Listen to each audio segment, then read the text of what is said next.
here we go.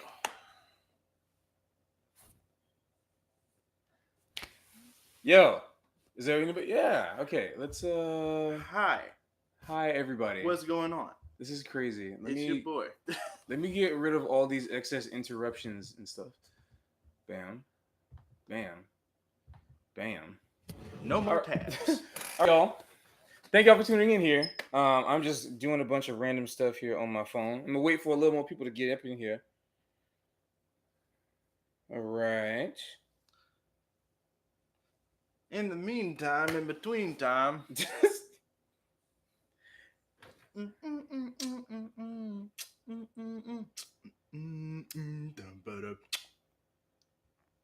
Oh, he left.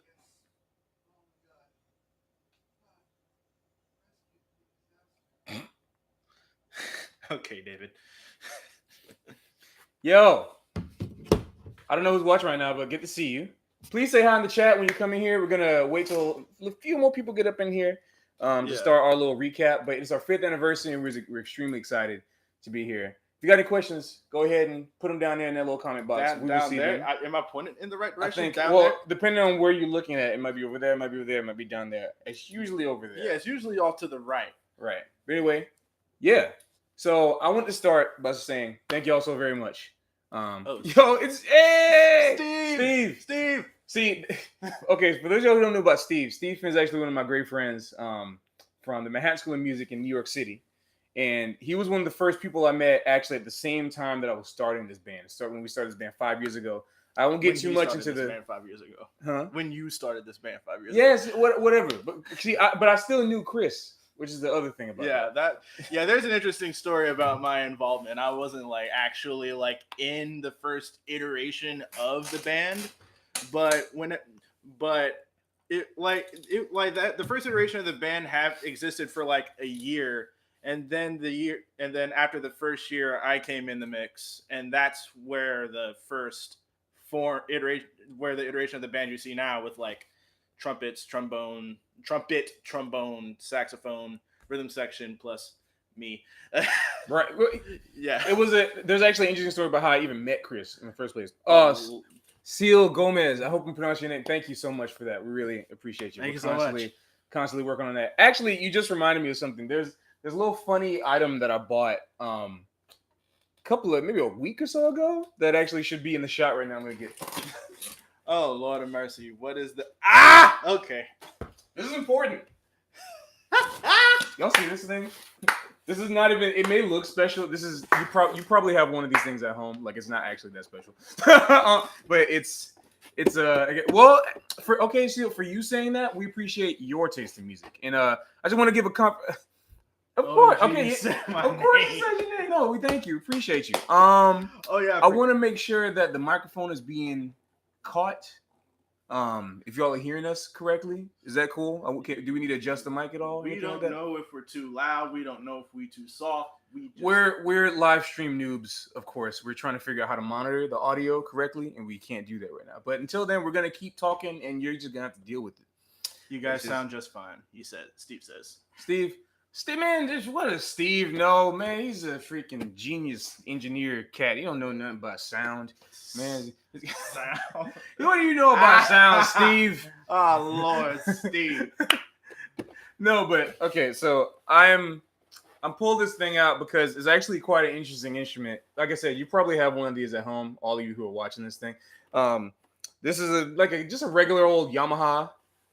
This is a regular old Yamaha keyboard. Did I enable the thing yet? Enable what thing? I don't know. There was a thing I was supposed to enable. I didn't. I'll give you a little freebie. Okay, Seal Gomez. Is that normally I would charge some money for that. Oh, Lord, no, I'm kidding. No, seriously. Nah. Thank you so much. Appreciate you. Anytime. So this keyboard right here is special because you want to get it for your friend. Where are you from, Seal? I'm actually perplexed. Yeah. It's actually really interesting because it might take them a couple of minutes to respond because there's a solid 10-20 second lag between. Is there a lag? I'm sorry if there's a lag. Yeah.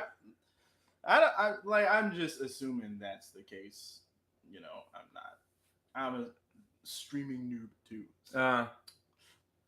Well, either way, the reason I want to bring up this keyboard is because it has a really nice sound on it that is reminiscent of the old 8-bit era. And this is like a cheap, like I got this, there was a neighbor that we had upstairs who was moving out, and they heard of our band. Like that's the kind of the craziest thing about it is in New York randomly.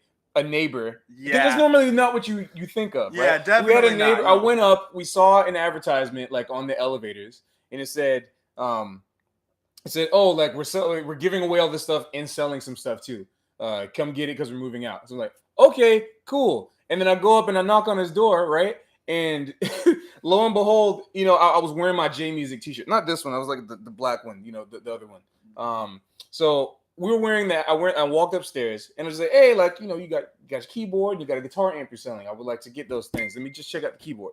And he said, yeah. And I told him my name and he said, oh, wait, like J Music Ensemble. I recognize that. I'm like, what?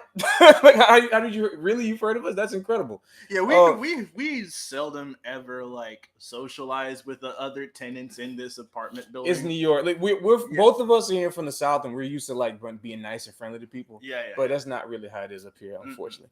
But we went up there and did that. So I went up there and looked at this, and he said he heard of us. I was like, cool. So I picked this up, and I found this sound, and I was like.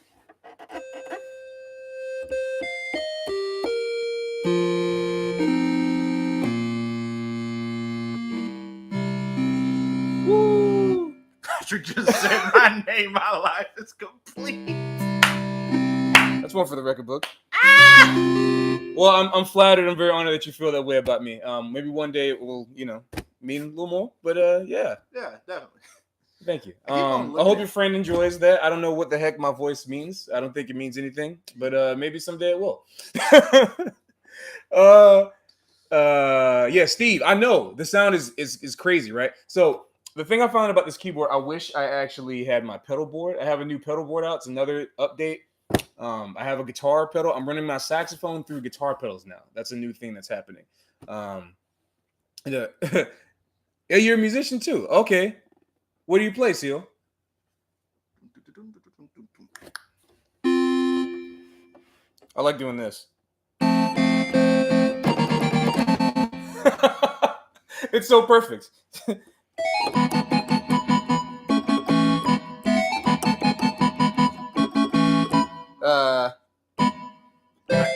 There we go. Yeah.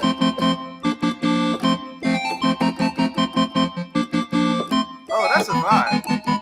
Bass and piano. Oh, killing. Great.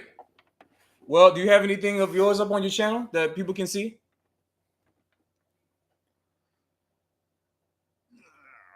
Is it really lag, or is this just like a time that? No, it's just like data processing. No, unfortunately.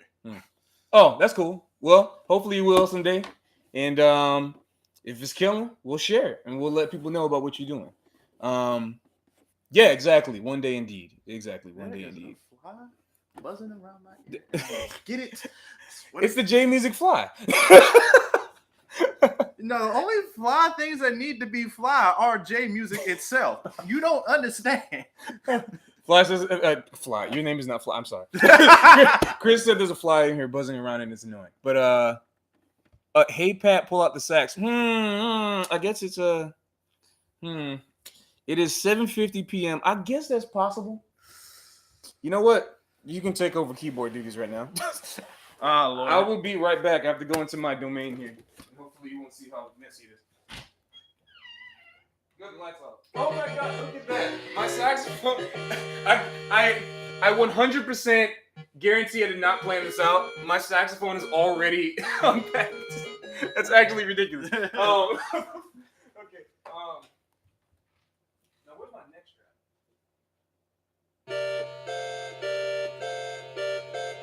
Hey, they didn't pay for that. Hey.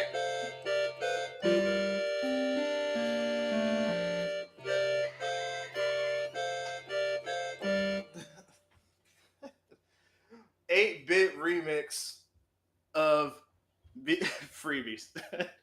What? Steve said LMFAO freebies. Hey, see, Steve understands the value of this. We cannot, that's the thing. They say music is like it's just fun, right? It's not a real job. It's just you're just out there having fun, right? It's like, oh well, you should see the kind of things that people have to go through in order to make this happen. See, this is the part where I'm supposed to tell you that about our Patreon, but it's something that we have yet to set up. I actually made an account, and we're going to be doing more of that. And of course, once we start doing more of these things, we will send you the link so that you can contribute to us when you feel necessary. We appreciate you all been contributing enough already with the incredible views, getting our CDs, buying these T-shirts. Online marketplace is coming soon for that too. There's a lot of things that we got to get to. Yeah, I wonder if this video is more of an update or a recap or more of a formal apology. Because there's a bunch of stuff that we just haven't gotten. It's crazy. I mean, New York, man. Yeah, it's deep. Yes, skibby deep, pop, bro. And a poot toot boom. Oh, I'm sorry, CL. I didn't see your comment. Well, I appreciate you. Please don't faint. Like I said, we're not worth it. We're not worth it. No. But thank you so much. Appreciate you watching. I'm sorry, keyboard. I'm not you. I'm sorry, keyboard. You got enough HP. This thing has like 50 HP because I paid $50 for it. This currently. Thank you, Steve, for reminding me. This currently has 2 AA HP. Oh no! Come on, cork. Wow, my cork is about to rip. That very soon, Steve. I know that's not really that assuring, but because one of the things I wanted to say was because we are all freelance musicians, part of this is that ironically to fund this and to continue this happening, we have to do freelance work. Wait a second. This is odd. This is funny. Yo, one day, can you guys cover some Seventh Dragon 2020 music? You're kidding me. Didn't we did? Wait a Wasn't minute. Heaven's Arms the main theme for that game? The second. That's 720 second. Oh, damn. I thought that was. But it's the same thing. Yeah, of course I did. Yeah. Yeah, and for those of you who don't know who he's talking about, Melton Mustafa Sr. was a great trumpet player who was a legendary trumpet player who played with, like, if you know Jaco Pastorius, Duke Ellington, Count Basie Band, everybody. Was a great educator, played with everyone, really. And his son is actually, Melton Mustafa Jr. is the one who taught me saxophone. And I owe a lot to him. And unfortunately, he passed away the end of December this past year. But he left behind an incredible legacy. His son, all of his sons, me try to carry on his legacy. And yeah, he's doing a lot. Yeah, he's done a lot, rather. And, he'll always live on. And all of us, we don't think about him sadly. We think about him extremely fondly. But yeah, of course, I've heard. I'm sorry for everybody who's watching this video who may have known him as well. He was great. But that's why we're doing what we're doing. I wouldn't be doing any of this stuff if it wasn't for him. So keep trucking on and doing all this stuff, in honor of him. Let me see this keyboard real quick. I know what you're talking about, Seal. You're talking about she said Seventh Dragon 20. There's 2 songs. The first one was Seventh Heaven, and I'm trying to remember how the heck does that one go? That one was that was in I wish you could actually I wish you could sing through the keyboard so you can remind me. You know what? Hold on. Actually, you got it? I may have that. Because I think I have it too. That's what I'm trying to figure out. I have so much shit on my phone. Hey man, we got to keep this video family friendly, PG clean. PG clean. All right. Come on. All right. We don't want to get demonetized here, Oh, by the way, we just got monetized, and I know that's a great. It's one way. It's a great thing, right? That can mean one. It means 2 things. One, we can probably start making sense of our videos now. It's supposed sense, to like like the thing that no one ever talks about anymore. Right, exactly. No, it's cool, but unfortunately, for those of you who don't have YouTube Red, there will be some ads on some videos. Now, what I'm going to try to do with the channel is only put them for now on the videos that are generating the most views and attention, so that those can be the ones that we're pushing out for monetization. And if you want to just check out some of the other persona covers and you want to just like have, you know, I understand not everybody wants to pay $9.99 for a YouTube membership. What is this, Netflix? Yeah. You know, I personally think it's worth it. They did not pay me to say that. I will 100%. They paid me for the videos. They didn't pay me to say anything about YouTube Red. But YouTube Red is cool because you can, you know, you can be looking at the video, close out of the app, or just like switch windows and have it still play. You know, and the thing that they get you is they give you a 3-month trial to like for you to get used to it. Yeah. They give you a 3-month trial for you to get used to it, and you're like, okay, 1 month is like, you know, maybe whatever. 2 months, cool. After the 3rd month, you forget that you didn't pay for it, and it's like, dang it, YouTube, why you had to do that to me? But you know I'm gonna buy it. You know I'm gonna buy it. But here's the thing, though. It's like you can perpetually just go on forever. All you have to do is just make another Gmail account. You can't say that on live. Look, I'm trying to save these cats money, dog. Just I know. I mean, yeah. I mean that's the thing, though. That is possible. I did that on my other YouTube accounts at some point. But point is that you may see some ads in some videos, and YouTube police gonna get you. Yep. I mean, but anyway, yeah. So go ahead, you know, be aware of that. You see, you know, we see the little money symbol, but y'all see the ads, unfortunately. But again, like I'll make sure that it's only on the major videos for now until we start really generating the big ones. Yeah. But in the other thing, you were talking about Seventh Heaven, right? Yeah, I could have music. Oh yeah, like from the movie? Yeah, from the movie. Oh man, I don't really know anything about that music. I mean, I haven't watched that movie in maybe 10, 11 years. So I have actually no recollection of what that would have been. But I'm gonna look up the Sasakure stuff for you. It's on Crunchyroll, actually. Yeah, I know. I noticed that. Right. Oh,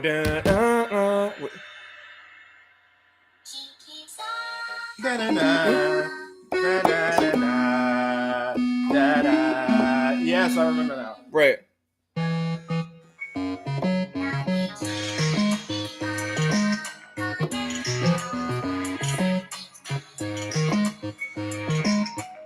And then this next part.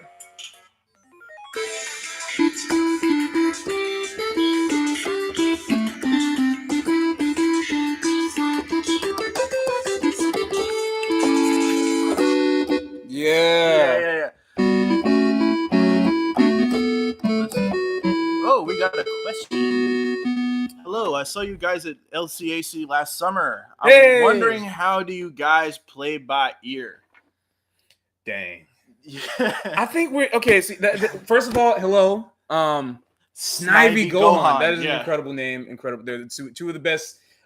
Snivy. See, the thing about Snivy, of course, it's a character, but it was a Pokemon first before it was a character in anime. Yeah. But I still say 2 great characters to have as your YouTube name. Yeah. But yeah, great. Last year, meaning 2017, right? If I'm not mistaken. So. That one was in Edison. That was a crazy show. Yeah, that. I think we're like, I don't want to say we're the wrong people to ask this question, but both of us actually have perfect pitch. Yeah. And I don't mean to. I'm not trying to assume anything, but do I need to explain what perfect pitch is, or are you a musician? Like, you know what perfect pitch is? Oh, in August, like this year? How do you guys play? Oh! You mean this past year? Oh, like last month? Okay. Yeah. Okay, cool. Either way, do you know what perfect pitch is, or I'm more than happy to explain what that is for you if you don't understand that. Or are you a musician, or? Yeah, it. Oh Lord, man, August, that was fire though. Yeah. Well, I guess we'll get regardless. I'll explain anyway. So the thing about me and Khrys is that me and Khrys both have what we call perfect pitch. Meaning that when we hear a note, we can register what it is immediately, right away, essentially, as opposed to needing to go to a piano like this, you know, and picking out. If you play a note with me or him turned around, like, all right, for example, we'll do this right now. Okay, so if I play this note, that is a G. Yes, and it's correct. You can see that I'm playing a G, right? And if I play this note, that is a C. Yes, as you can see, I'm playing a C. So that's essentially, I'm in band class and I play flute. When I listen to music, I can't tell nothing. Yeah, it's hard. See, here's the thing. Even it's a tricky thing because even though me and Khrys both have perfect pitch, we still have to train it all the time. Yeah. And we still had to be aware that we had it. So I think it really does come with time. Yeah. I think it just comes with time. You have to listen to music over and over again. Listen to it without your instrument. Listen to it with your instrument in your hand. Like treat it like you're like listening. Treat it like it's a practice routine. Act just straight up listening without your instrument. So what year are you? You said in band class. What year are you in school? If you don't mind me asking, because that'll help a lot. I just want to say, make sure this was. Oh, that's for you, Pat.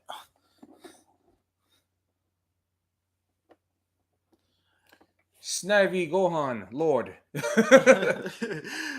Lord Snivy Gohan, please. I want to know what year in school are you? Because that'll really, the reason I'm asking, because that can really help with understanding like where you are and how I can help. 11th grade. So it's possible to learn. Yes, it is absolutely possible to learn because you're in 11th grade. Okay, yeah, great. 4 years. Okay, cool. So you started maybe around like 7th grade or something like that, 7th or 8th grade. Yeah. So that actually, when you started, is around the time that I actually started figuring out that I had it. But even then, it wasn't tuned to be as pristine as it is now, and it's still constantly working on it. Like me and Khrys are at the point we can hear notes, but then there's like, how can you play a chord, a crazy chord or something, and then like hear all the notes in it?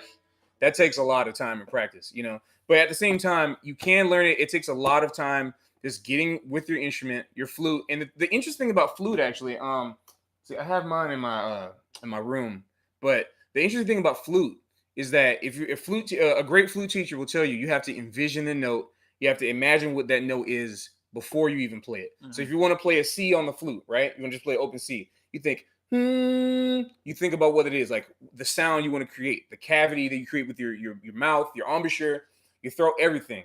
And you blow through the flute like you normally would, but think about what that note is. Think about how it feels. Even if you can't tell the exact pitch in your head, you at least envision enough times as you're playing what you want it to sound like. And eventually you'll get better at it, and you'll get more used to it, Yeah, and the weird thing is that the way I learned to develop my perfect pitch was through long tones. I'm not necessarily sure how possible like long tones with flute is, but with trumpet. Oh yeah. Mm-hmm. But with trumpet, if you just like for me, the way that I started was that I was just forced to play G for like 30 minutes straight in band class, and so I'm like, okay. I mean, I'm sure y'all do that kind of stuff too, just long tone exercises constantly. Yeah. But hey, that's something I want to address. Oh, sorry, keep going. And also just to have a little affirmation, and that is all a huge learning process. There have been points during my stint in the band where I have made arrangements and I've gotten chords and notes wrong, and Pat had to check me on it. So it's like, it's a long process that never really essentially stops. So it's right. Yeah. And I guess the point of both of us saying this is that please don't feel bad about not being able to get something right away now. Mm-mm. I'm 25, Khrys is 23. We're both still young. That's how we feel about it. So you still have plenty of time to develop your ear. You have plenty of time to develop what you're doing. And it'll become easier as you do it. Just stick with it. Find some friends that you can play little music games with, like telling somebody to play a note, and then you harmonize with it, try to learn some music theory, beyond just how to read the notes on the page, beyond just, what makes the rhythms, quarter note, eighth note, 16th note. Try to learn what makes chords possible, learn the different types of chords, the triads, 7 chords. So if you study to learn what those things are, and this translates over to, usually they only teach this in jazz, but I think it helps for classical music too, and concert band music as you're doing band class, and just get with that stuff. And it's a lot of information, but it can really help you, and it actually becomes a lot fun. It becomes really fun because then you can start. It's almost like you get little cheat codes, like if you're playing a game, and you finally, there's like a door that you need to be level 27 to open, but you're only level 24. Okay, well, you just keep grinding, keep doing it. You can actually feel in your head like the experience points, so to speak, building up. Yeah. And then eventually you go back and test yourself on the old stuff that you used to not be able to do. And then that level 27 door opens, Mm-hmm. And then eventually you just keep going. But there's still 100 and something more levels to go, of course. But hey, level 27 is better than level 4, right? And you can track your own progress by doing that. And that's really important. So, unfortunately, yeah.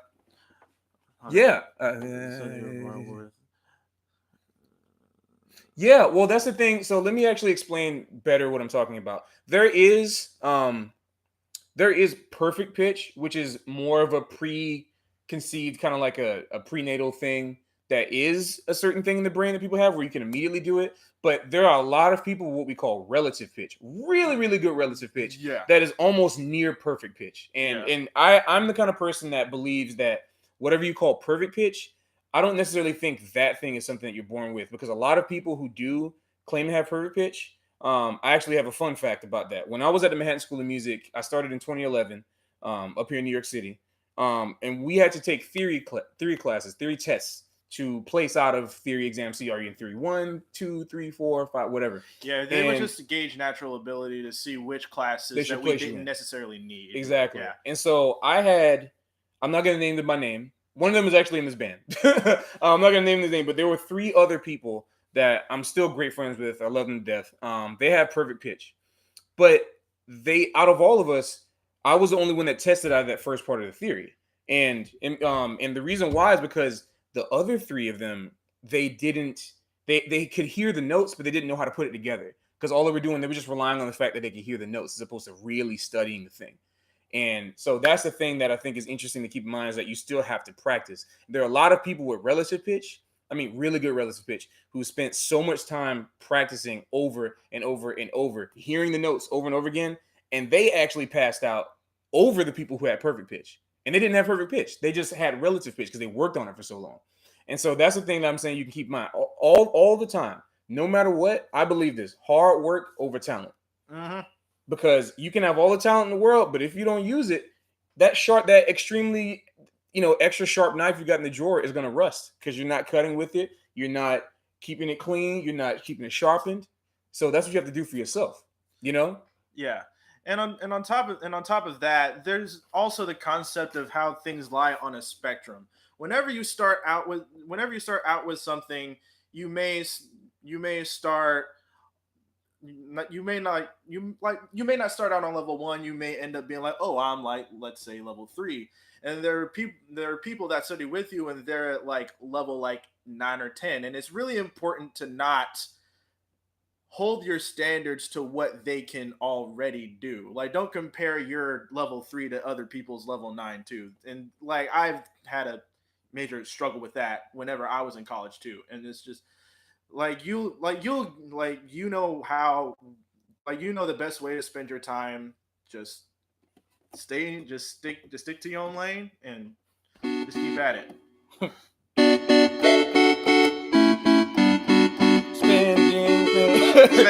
Spending all your time practicing, so you can get better at flute or piano or sax or whatever. Anything.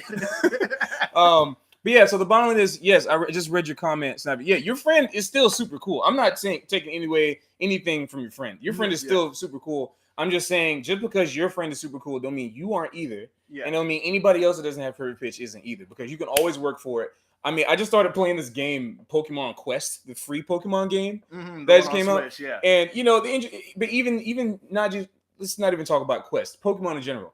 You'll have 2 level 9 Pikachu, right?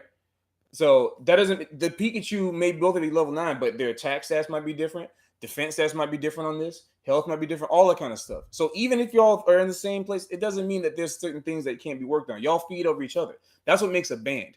Us as a J Music Ensemble, 8-piece band, which is recently just increased to 9 with Tyler, and then 11 with Carlea and Ruby. All of us have specific strengths. It's like you can make.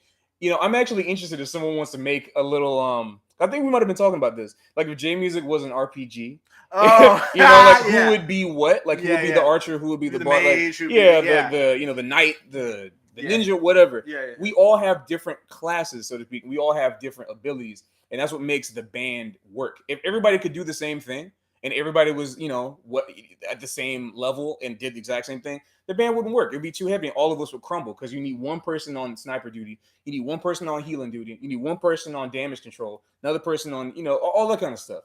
So that's pretty much the thing that, for that. I wish I could talk more about this, but I really want to get engaged with everybody else. Please message us. If you want to talk more about that, we'll try our best to get back to you on that. Our DMs are always open on all of our social platforms. We hope this is helpful to you in some way. Yeah. Let's see what we got over here. Oh, Lord of Black Flames Conti. You know what that is, right? It's Tristan. Yep. That's what LOBF stands for. Oh my god! Khrys just had a revelation about you, Tristan. I always just thought it was low BF Conti. Oh, that's so funny. I'm just like, wait. Great. I'm glad it helped. Yeah, like I said, please go ahead. See, Lewis said your metaphor of video game stats or character party. I knew it was going there. Yeah, of course. It can't go anywhere else. I mean, we're hardcore otaku. We're hardcore game nerds. Yeah. It has to go there. I think music should be like that. It makes music more fun. It's how actually I got into stuff. So, Brazilian fans, yes. I will 100% send love to Brazilian fans. Y'all were actually some of the first people when we were putting our video up. Way back in 2014, y'all are some of the people looking at our videos, and y'all still continue to be some of our most loyal fans. So the Perfume community, and also now recently the Persona community. So yeah, thank y'all so much. Shout out to Brazil. We love y'all. And then speaking of 2014, where the heck were we? Okay, yes. Now that we have a bunch of y'all here, I think it might be story time, folks. Yeah. So I just want to do let's do a quick head count right now. How many of y'all have been with us for the first time this year, 2018? 2018 was a pretty major year. Well, I want to do some head counts. Let's figure out who's here so we can go, Snivy, all right. Y'all found us. That's right. You found us this past August. Yep. At LCAC. Yeah. All righty. Cool. This year was crazy. This year was great. Yeah. This year was really kind of the takeoff point for all of us. Yeah. All right. Hey, listen, no problem, Lewis. That's why we're here. We want to do a quick. It's not even the end of 2018 yet, but it sure does feel like it. Yeah. Wow. Dang. A lot of stuff happened this year, man. This is a really big turning point for us for a lot of reasons. Yeah. It was like our. Well, first off, we got approved for monetization. So yep, that just recently happened. For those of y'all who are just joining us, we got approved for monetization. Thank y'all so much for helping us. It's really y'all did that. Yeah. We just tried to put up the videos, but we can't watch our own videos. We can try, but even so, I'm not gonna. I personally, as much as I love layer cake, I'm not gonna watch my layer cake video freaking 1,000 times just to get it up to monetization. Yeah, and on top of that, we are almost at 2,000 subscribers on YouTube. Right, exactly. And that's crazy. That's a really big thing. We did the Brooklyn Cherry Blossom Festival. We did the Philly Cherry Blossom Festival. We did the Philly one was like, maybe one we don't mention. Yeah. We got rained on like crazy in that one. For those of y'all who don't know the back scoop behind that, so I think it was April 15th. Tristan already knows. Oh man, I'm not even. That's not even worth spending the whole time talking about. No, see what had happened was when we got invited to this Fight Club, and so and we all know that the first rule of Fight Club is just don't talk about Fight Club, right? So we're just gonna leave it at that. But long story short, we got rained on. A lot of stuff could have happened, but luckily it didn't. And there's actually, I'm thinking about at some point later on, maybe like years later, we'll release a video that Tristan actually took that actually was edited pretty well, and with the rain falling down kind of got a vibe, but I want the air to clear. I don't think the air has cleared properly from that yet still after 5 to 6 months. But yes, we started doing our Persona videos this year, which is the very important part and we still are trying to catch up on that. We've done a lot of Persona videos so far. I think we have maybe 10 up or something, maybe 9 or 10, something like that. But either way, we love Persona, and the only reason why it took us so long to get to it was because Khrys was trying to convince me to play it. I'm a Persona old fart. I started with, well, not old fart, but America old fart. I started with Persona 3, and that was one of my favorite games. And I played that a lot. And if you know about Persona games, if you play up to a point, you can get really far in the Persona games, right? And then if you stop playing, if you stop playing, I mean, this goes the same with all other RPGs, right? If you stop playing Persona, and I don't want to give any spoilers, but let's see, in Persona 3, I think I might have been at December. I think that's where I was. And this was 5 or 6 years ago. And after that point, I just stopped because just life happened, like I was still trying to finish school. I was doing more gigs. I started this band, all that kind of stuff. So I took a break from that series for a long time. But then Khrys was like, then I found out that Persona 5 came out. Like, oh, wow, cool. You know, I didn't even play 4 at that point. I was just like, all right, cool. Persona 5 took so long. But at a certain point, I finally came, because I didn't really think I had too much time to play video games anymore, unfortunately. I was trying to build this thing up, but now, you know, we have a reason to do it, and we finally played it. I'm like, man, this music actually is something. I love the Persona 3 music a lot, but Persona 5, the thing I like about Persona 5 is that the soundtrack is actually really coherent and cohesive with itself. Mm-hmm. It's a theme, it's thematic throughout the whole thing. Each song kind of feels like it's related to each other. There's motifs in that's a very stupid inside joke that came into my head. There's motifs, melodies, recycled rhythms and patterns that feel fresh every single time, and all of the things. I mean, I love, personally, one of my favorites. I love that whole, you know,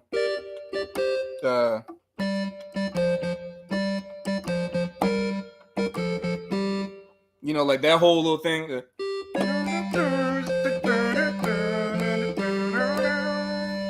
You know, they reuse certain things, you know, certain melodic patterns. Persona 3, they reuse this kind of melodic pattern a lot. Right. Yeah. Yeah.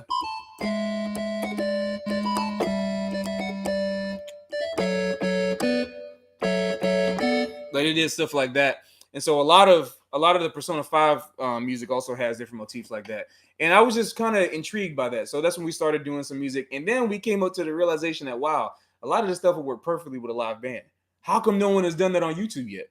You know, like that was one of the things I was thinking. Yeah. So I was looking up all these different covers from like great YouTubers that actually we're very surprised and honored that they're actually like our supporters now too. Like Momega and Legend Dave, Insane in the Rain Music. They all have Persona covers. And Insane in the Rain, he does all the stuff himself. If I was that good at doing that, I would do that. But you know, yeah, y'all wouldn't see me nowhere. Or I don't know, but I like the community. I like bringing stuff in. And so I was just wondering like why there's not more horns on this music. Like even if there's no singers, or even if there is singers, rather, let's put some horns in here. So we started transcribing all that music, and that's when, you know, that started to happen. Yeah, I was arranging Persona 5 music, and I wasn't even. I haven't even beat the game yet. Right, and see, that's another thing is that the reason why a lot of you have been requesting more Persona 5 tunes, and we're in the works doing that too. We also have a new session that we started, like a VGM jam session here that we started. So that kind of stuff has been taking up my time as well. But I kind of let Khrys recommend songs to me as well as you guys. Not just recommend, but I mean, if you all recommend songs to us, I might go to Khrys and be like, yeah, you can arrange that, because I don't want to be spoiled. I'm really bad with that. If I didn't play, the music is so important to me in the game. I want to see how the music interacts with the scene. I want to see how the music actually goes with the stuff that's happening in the story and why they made that decision. And so it feels almost just as much of a spoiler for me to hear that music as it is to like know what happens in the story. And I feel slightly the same way too. I mean, it's not necessary. I don't necessarily take all that into consideration, but I do acknowledge that the music in the video game is part of the experience. And so it's like, and so it's like, like all these people have been requesting, say, Rivers in the Desert, and it's like, and it's funny. I know just enough context about that song to know why, if I wanted to go hear the context, it'd be a major spoiler for me. I think I'm only in November at P5. I haven't had time to really dig into P5 since like March. And I hate to confess that, but it sucks because a lot of the music that I know, I keep it on my phone. You know, I keep all the music on my phone. I try to listen to it. And sometimes I'll check, it's like breaking the rules of shuffle, right? Yeah. I'll go into the shuffle playlist and I'm like, nope. Nope. Can't listen to that one. Can't listen to that one. See, exactly. No. Steve says he's the same way. Yeah, they are awesome. They are awesome. But yeah, Steve, I know I'm glad someone else, non-musician feels the same way, because that's the kind of point. It's interesting because that's kind of leaning on the point that we're trying to make about the music being in context, like how the music is important. So for somebody else to say that they feel the same way about that music gives me more faith and hope that and reassurance rather that people are absorbing music in a holistic way, like not broken up. But if you experience it outside of that, that's cool too. I wish I could Like, Don't listen in the desert. So exactly, that's what I mean. You know, see, yeah, I'm glad y'all understand, because otherwise I would feel extremely self-conscious. Yeah, on top of that, there's some other things outside of what we're talking about that has happened to me in regards of Persona 5. I'm sorry, Khrys. I've had some very terrible friends ruin certain special parts of Persona 5, and I always make this stupid. It's not stupid. It's actually like really solid. But like I always say this thing where I'm like, people have spoiled the game for me so much that I don't have like if the game was a sandwich, they robbed me of the bread, and now all I have left is to enjoy is the peanut butter and the jelly. It's a great analogy. You know, it's you take if you take away the bread, you just got peanut butter and jelly salad or soup, or something. You just got to scoop it. It doesn't, like, dang, like you just have the contents, like, you know. It's like chicken noodle soup without the broth. You just have the noodles, the vegetables. Actually, maybe not the vegetables. Maybe just the meat. Maybe just the chicken and the noodles. That's it. It's a stir fry. Yeah, it's a stir fry. So, you know, it's unfortunate. I'm sorry, and that's happened to him with a lot of different series too. And it sucks. Like spoiling. You know, it's funny. I think if y'all know the channel Super Eye Patch Wolf, I actually really like that channel because I watch his Junji Ito videos and Akira video, all that kind of stuff. Why you should watch this? Blah blah blah. He put up a video. He put up a video about why, I think it was called Why Spoilers Aren't Bad, or like Why Spoilers Are Bad. But anyway, he goes in and explains why spoilers might not be bad, or why some people are affected by it, like what, you know, all that kind of stuff like that. For me, the topic was, do spoilers take away from the experience of the story? And that's a really actually interesting topic. And for me, I personally don't think sorry, my roommate just walked in. What up, Ben? Is that Ben? Yeah, that's Ben. Hey, Ben. Yeah, we're live streaming for the J Music. The 5th anniversary. Yeah, right. So anyway, sorry, where I left off. So the thing that for me, getting spoiled is like, this is such a weird thing. I don't feel bad. Let me not use such an extreme example. Having a spoiler is like losing a loved one. For me, that's just, it hits the same part of the emotions. You know what I'm saying? I'm not saying it's the exact same thing. I'm trying to figure out one that's like a better analogy than that. But, you know, dang it, Steve. I'm trying to think of a better analogy than that. But the thing that it hits me in a certain emotional way, because then it's like, I feel like, well, dang, all right, well, that's the story, I guess. And now all you're left to do is it forces you to appreciate the other things about the series besides just the plot. And he actually brought up a really good point that I thought about a lot. Does a story or a series rely on its plot alone for the entirety of like the enjoyment? For the enjoyment of the experience? And that's something interesting to think about. That may be a cool thing to think about, but y'all can have that. I need my story. So and the music is a part of that for me. So it's just me. I don't know. And it's like for me, there are certain things that definitely ruin my first time experiencing it. But if it's like my first time, or if it's my second time or my third time watching it, it kind of matters less. You're right, exactly. And so because it's like the first impression always it doesn't hit you the hardest per se, but it definitely sticks with you the longest. Right. Well, and I think because it hits the emotional part of it first, and then the logical parts come in later, you know, stuff like that. Is it Kingdom Hearts my first series? It is or be spoken. Yeah, I know. Yeah. See, exactly. But you know, here's the thing. I take it like the Star Wars phenomenon. I don't know if there's probably some actual scientific term for this, but the term I'm going to use is Star Wars phenomenon. So I don't know if this is the same in other countries. I'm sure it probably is, but at least in America, Star Wars is so intertwined, interwoven with American culture and pop culture and ads and everything. Almost everyone that's born between 1970 and now is going to know that Luke, I am your father. Like, of course, like Darth Vader's going to say that. Like, imagine, like, what? That's not even a spoiler to us anymore. That's just a fact of life. Like, it's not. Same thing with Final Fantasy VII and Aerith's death. Same thing with the ending of Final Fantasy X. Yeah, you know what I'm saying? So, I know. Sorry, spoiler alert, folks. Spoiler alert, folks. But yeah, the thing about Star Wars that everyone knows that, you know, and so it's when you watch Star Wars now, a lot of people are super critical about that specific episode because now you're watching it for the cinematics. Now you're watching it for like the audio, the production, the acting, all of that kind of stuff like that. You're watching that stuff, right? And so the same phenomenon happened to me with Dragon Ball Z. Now, I don't know if anyone of y'all had the same experience. Please type if you did, like shout out. Dragon Ball Z, I started watching in 99, I believe. I was 6 years old and it was coming on Toonami. Oh man, I'm about to go down that lane, going down the nostalgia lane. I'm trying not to, but I'm gonna keep myself composed. Toonami was the greatest. There was nothing like it. It influenced, for those of y'all who are maybe, which is crazy to think about. For those of you who unfortunately may have missed that era of Toonami being, it was around like 97 to like 2005 ish, I guess. Yeah. And it was a block that came on Cartoon Network.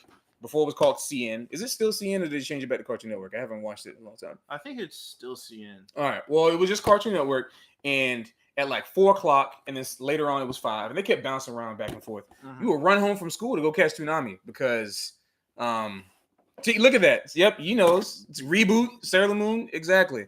Yeah, Toonami is back, but it ain't the same. It's just not what it was. It's not the same sensation as what I was saying. It's like 4 o'clock to 6 o'clock or 5 to 7, and then on Fridays you had Cartoon Fridays. Let me stop with this history lesson, because it should not be history, and I don't want it to be history to me. But Toonami exposed most of us from the millennial, like most of us early millennials, to the world of anime before we even knew what the heck anime was. And so Dragon Ball Z came on. None of us knew that it was Japanese. None of us knew, like, we couldn't look that up on the internet. We didn't know anything about that. And so when we came to looking at that, see, I know, I'm sorry, Lewis, I feel old too. So you would go and I found Dragon Ball Z, and it started off, I think it started me off right in the Namek saga. I think it was the first, and I had to go back and watch everything else. I think remember the first episode I saw was Vegeta blasting Dodoria with a Gallic gun or something. I don't know what he was doing, but he just, that, when he like actually just has him, Dodoria has his head around him and he just blasts him. That vibe. Yeah, well, caught the shoot. Yeah, thank you, man. Appreciate you. See, you guys feel older. I found Dragon Ball Z. I know, yeah, we will. Yep. But no, that's okay. I mean, Dragon Ball Z Kai is supposed to be a faithful adaptation to the manga, which I still haven't really watched it yet, but I will, just to check it out. I just finished all the Super too, also back in April. But anyway, my point is, I was watching Dragon Ball Z at that time, and at that point they were streaming. Oh my gosh, no, they're not freaking streaming. What am I using that term? They were broadcasting the series every day. Think about that. It wasn't a new episode every week like that. No, it was every single day because Dragon Ball Z had already finished in Japan in 96. Yeah. It was just every single day was an episode. Just imagine that. It was just like incredible. Just walking home from school. You going to school, everybody's talking about the episode of Dragon Ball Z they just saw, elementary school or middle school, whatever. And yeah, so, I knew the story by 2003, I think, or 2004. Might have been 2004 when they stopped doing the Buu saga. That was like the last one. So I kept seeing that over and over again. And then they started syndicating it again. And then me and my friend St. Clair Simmons, who was a older trombone player in the band a couple of years ago, we watched it in college again. We kept watching it over and over again. And the reason why we kept watching, because the nostalgia was there first. But I think here's the interesting thing for me. That was St. Clair's first time watching it. He had the kind of personality that would he would binge watch stuff too, because he was of the generation, like just straight up watch a long. It's hard for a lot of people to watch long running series because it doesn't fit the same way like those series in today's generation. I don't know why in today's age, but he was watching the episodes over and over again from start to finish. And he didn't watch it as a kid. So I was thinking, wow, that's crazy. You're like, at the time it was 18, 19, watching Dragon Ball Z from episode 1. I didn't even do that. I was like, this is crazy. So I had another experience of watching Dragon Ball Z for the third time. Like, this is like 300 episodes, 3 times. Think about that. So watching an episode for the third time. And by this time, I knew it like a Bible by this point. I could quote everything by the episode, almost by the number, everything. But the spoiler didn't, like, knowing what happened in the story didn't mean anything for me. Like, it didn't need to. I just knew. It felt great. I mean, it's like if, like, for those of you who are Christian or, if you're not Christian, whatever, like, if you went to church, obviously you know what happens in the Bible, you know the story, but people are constantly going back to learn lessons from it in the church, right? There's sermons based off of stuff like that. That's how I feel like a lot of us feel like with long-running anime series too, because it feels like a world that we grew up with the characters. We experience all these things with them. And I think that's, to me, where the spoilers might not matter as much. But here's the thing. For me, the experience would have been different if I knew that information first before I watched the series, which is with another thing. That's like a totally different situation to me. So it's hard to say if spoilers would matter for me or not, because I think it's less about if spoilers matter, more about if knowing the story matters. Because something spoiled is about the impact. It's about when you first feel it. You know what I mean? It's about when you first feel that moment that it happens. When Goku first turns Super Saiyan, that's another thing. I think the whole Star Wars effect of like, Luke, I am your father, that in anime to me is Goku turning Super Saiyan. Everybody knows that. Everything from Sonic the Hedgehog to Natsu and Fairy Tail to Gon and Hunter to everything has taken from Dragon Ball Z. Naruto going, like Naruto going, the Sage of Six Paths mode. He's all yellow. Everybody's gold. Supersonic, everything. It took from Dragon Ball Z. Everybody knows about Super Saiyan. So why is it so crazy? Because when you watch that episode and Krillin got smashed by Frieza, like got crushed, it's like, dang. Because all of a sudden that Goku like spends like 5 minutes or whatever in the episode just like kind of pumping, and he just like turns Super Saiyan. And like as a freaking little 8-9-year-old kid, that just blows your mind. So that feeling, I think, is something that's hard to take away. And I never would want to wish that experience on anybody else. I don't want to wish that on anybody. And so that's why I think the spoiler in that way is can be interpreted differently. Knowing the story versus having that moment that happened, the impact of it in context changed. He's saying, yeah, it is definitely worth watching. I think Dragon Ball Z teaches a lot of different lessons. I remember one time when I was maybe like 7, and I went to my dad and I told him, hey, I saw something on Dragon Ball Z, and it was a quote that Guru said to Dende when a character, whatever, when something happened with the character. And he said, Dende, don't worry, my friend. Death is just a second stage of life. What 6 or 7-year-old kid is thinking about that? Like, are you serious? Like, is this even a show for 6 or 7-year-old kids? I went to my dad and I told him, yo, I think I get it. Like, it's a crazy lesson to learn, and I told him, like, Dad, death is the second stage of life. I think I didn't internalize it, but I just said that to him. And he was like, that's right, son. And I actually kind of want to call my dad and talk about that. That was like, almost 20 years ago. And that's a thing that you learn from an anime. So, of course, there's a lot of different things you can gain from it. I think everyone should, so I watch some of Naruto. I think it's great. I think One Piece, if you can somehow catch up with it, because I like fell off after like episode 50 or something. And now they're at 1,000. Yeah, something like that. Yeah. I want to give it a chance. I know it's great. But regardless, that's my whole little 7-0-0. Don't put another 0. Okay, if you put another 0, I was about to end this live stream and go home. 700 deep.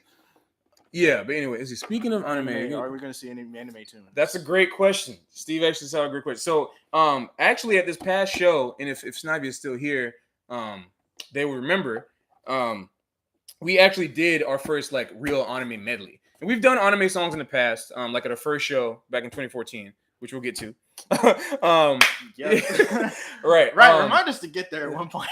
Right, exactly. Yeah. So we finally were able to do. I mean, we've been doing real folk blues a lot. I know you've seen that.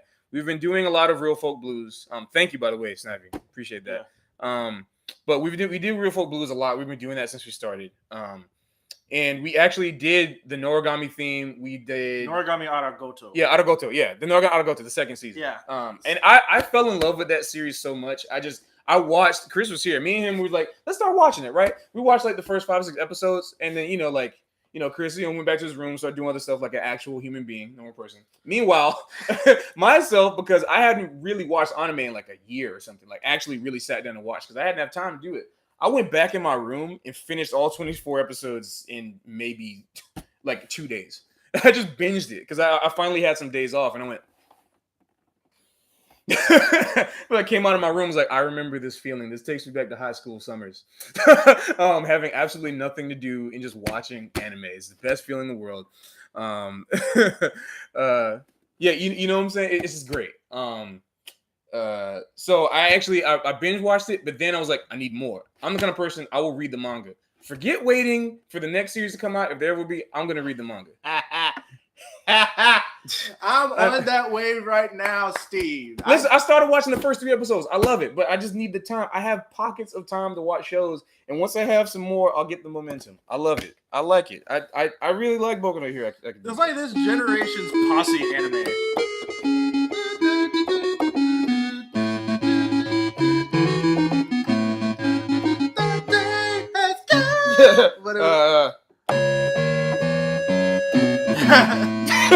Or whatever the heck it is. It's a memo. Yeah, I need to get the check, so please send a memo. Wow, we just did that on live. People now understand the stupidity that exists in our head. At first they didn't know, whatever. But anyway, yeah, we did an origami. We also did Angel Beats, which, I mean, come on, like that's one of the when I first watched that, I lost it. No, it starts up in this key.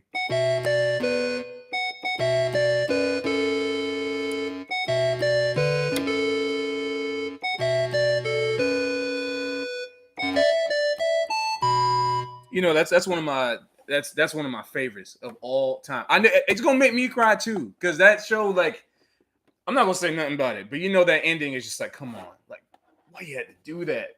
Like, out of all the series where things happen to characters and people like that, because you know they don't really kind of die, kind of vibe, you know, like stuff happens and it takes it to the next level. And so the music itself was it set the stage for that for me, and so that's why I had to do it. So we did a medley of the Angel Beats theme.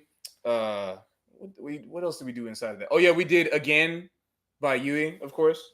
We did that one last year too. FMAB, yeah. Full Metal Alchemist Brotherhood.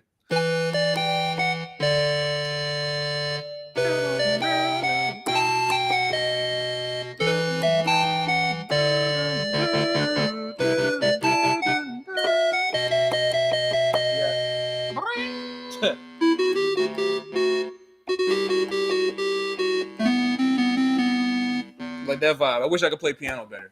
But yeah, so we did that one, and then we did Noragami Arigato. And then we ended with Tank. We finally did it. You guys have no single. We've been trying to do that song. Long. Oh my god. We've been trying to do that song. You know what? We got enough people. I kind of am interested. You know what? Forget it.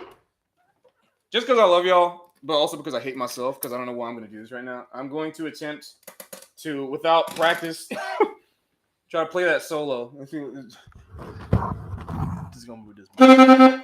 Just gonna move this mic over here. Just because I need some. I want to do it. Y'all just reminded me. It's killing, right? I'm sure everything is right.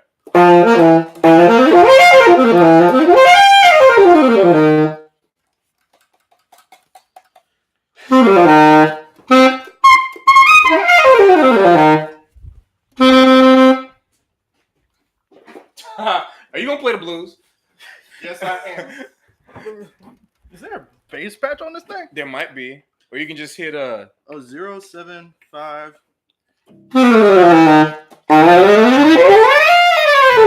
It's distorting like really bad. Let me turn it down.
Jesus. Good Lord of mercy. That is.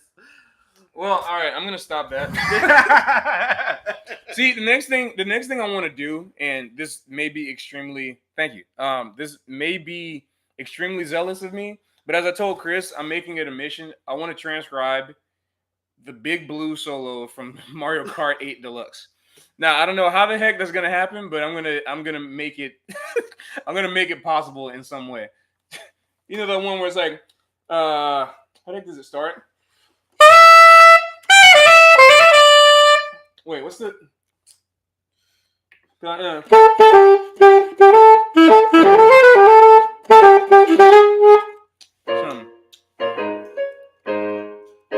That's the original key. The Mario Kart 8 key is A minor. No, the original key is in B minor. No, dude. I can confirm this with you right now. The Mario Kart 8 key is A. Because the original is B flat minor. The only reason I know because I was talking with Max about this, and he played the original, which was in B flat, and I was like, "What? I thought it was A minor." Oh well. But yeah, I know what I'm fucking. Language. The Smash Brothers version is in B minor. Yeah. So this thing, for those of y'all who don't know it, the Mario Kart vibe. This is the kind of thing I'm trying to do. That needs to. If anyone has a gift capture device, you should have done that. Yeah.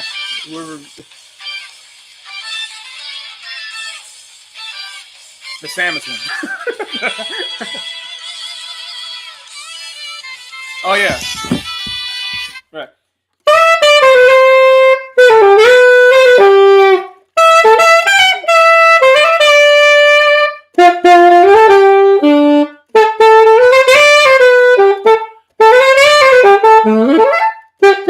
And whatever the heck that solo is, I want to do that. That thing is crazy. You know, we've spent about 15 minutes off topic just now, didn't we? Yeah, we did. So where were we? Oh yeah, 2014. Or rather, how many of y'all started with us? And this would be really interesting though. How many of y'all started with us from 2017? I want to know who's here from 2017. 2017 peeps, please speak out. It was a good 15 minutes. Okay. Oh well, thanks. All right, more of that if y'all really want that. I mean, that'd be cool too. I don't want to just talk for you. Yeah. But come on. 2017 people. Any 2017? If not, what about 2016 people? That was our first performance at Liberty City. Yeah. Any 2016 people? That'd be really interesting. That was also a crazy time for video uploading. We didn't really do that. Yeah, we really didn't do. Oh, he's a. Hey, Pascone. What's good? What's up? 2016. How did you find out about us? And I guess while you type that, we'll go on with the 2016 stuff. Well, so 2017, 2016, kind of a bleed in both of those. I'll start with 2017 first. Oh, I guess that's what that is. Yeah. Okay. So 2017, going back, I gotta think, man. Like 2017, it's easier for me to start from the beginning than the end. So from the beginning is when I first met Anita Jacobs, and Anita Jacobs is a great colleague of ours right now, and she also is responsible for us being able to play. Pascone was Liberty City 2016. Oh, nice. Ha! That's great. I guess that's how we should just see. You know what? We need to talk to whoever we start booking more cons with. Yeah. You just put J Music Ensemble Anime Jazz or something like that. Yeah. Because that's how we advertise usually, but it's not on the it's not on the like thing. That. Yeah. But that's great that you discovered us like that. That's really cool. Thank you. That really means a lot. Thank you so much. But anyway, what were we gonna say? Yeah. So Anita Jacobs is responsible for us being at the Brooklyn Botanical Garden for the Cherry Blossom Festival there, the Sakura Matsuri. And that was a really big deal for us because, and this is something that I haven't really talked about a lot on the channel. And we actually do have a bit of a surprise, but I guess for those of y'all who are watching now, y'all get the sneak peek. We have a lot of original music that has been written, besides just the bumps that we've had at the live shows. Yeah. We have a lot of original music, about 8 complete songs, actually. 8 complete songs. Had to check my yeah, right. Yes, Khrys. Yeah, of course. Khrys LeBlanc, man. You are a constant, cherished member, very valued member of our J Music Alliance, of our digital family. We appreciate you, everything that you're doing. Thank you. Always around. Cool, great. Well, that's why we're talking about 2017. I'd be interested as to where you found us too. But 2017, so we have a lot of original music, and it started at the Brooklyn Botanic Garden when we were called and commissioned to do the Lolita fashion show, cosplay fashion show. Lolita cosplay fashion show, which the next year after that was just a straight up anime cosplay show. Yeah. So everybody made their own costumes, which is incredible. I love that about the cosplay community. I want to connect with them more. If anybody in the cosplay community is watching this right now, please tell me some ways we can get more involved with you. We want to do more for you and the community. So this was the first time we actually got to be integrated properly with them. And we had to do 30 minutes of live music for like a runway. You have DJ music on the runway, like and they're like, all walking like this and stuff. Y'all walking like this on the runway and stuff, and doing the hair flip and all that kind of stuff. So we had to do that live, and I had to think, okay, it needs to be a steady tempo. It got to be a steady beat. It needs to flow without stopping. Mm-hmm. So I had to think, okay, we are J Music Ensemble, right? And our whole mission is like, we're dedicated to bringing new perspectives to Japanese music, right? So we want to look at some songs that people will recognize. That was our primary concern. We wanted to do that. So like, all right, let's do that. I need to sift through thousands upon thousands of songs to figure out which songs are at like 132 beats per minute, which is like a nice, good walking tempo. And they all have to be relevant somehow. And I need to be able to transcribe them and arrange them for an 8-piece band. Okay, I can either do that or write my own goddamn tunes. And that was pretty much the solution that we had to come up with, because we had a deadline of a few weeks by the time I figured out what exactly we were going to do. I found out about it, in January, but then come April, we're doing other things. We had a show in Drome. We had a new drummer. Oh, wow. Cool. Thank you. Yeah, we'd love to come out there too at some point. I love the UK. I love the UK YouTubers as well. I've been watching, Khrys knows I've been watching them a little too much. But yeah, what was I going to say? What the heck was I going to say? Only solution was to write 8 tunes. Yes, the only solution was to write some songs. And so the first suite, which was the Parasol Society fashion show suite, consisted of 4 songs, and they were all themed based off of the Cherry Blossoms and the Lolita Cosplay Fashion Show and the Cherry Blossom Festival itself. So I'll post up about those. The problem is we haven't had really good recordings. We would have posted sooner, but we didn't have really good professionally mixed and at least solid recorded audio from that. So we couldn't put anything up, and it really made it was sad. But I was like, you know what? We'll have it stocked up for a future thing. Maybe we were planning on doing like an EP of like some of that stuff. Yeah. And then the next year came up for another thing. We did cosplay fashion show.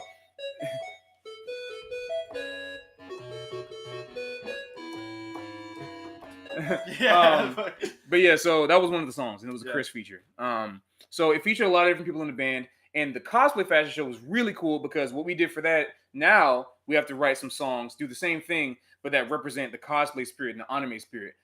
So I wrote a whole suite of songs that was meant to sound like either an anime opening or a video game piece or one of these things, anything related to the J-pop anime video game fandom. So I wrote a whole bunch of songs that were in tribute to that. And so at some point, we actually do have one song that we recorded from some time ago that I'm going to be putting up that actually was nice and mixed. And I want y'all to tell me what y'all think about it, because I think it kind of sounds like, it kind of feels like, I call it a dollar store Green Grove from Sonic 3D Blast.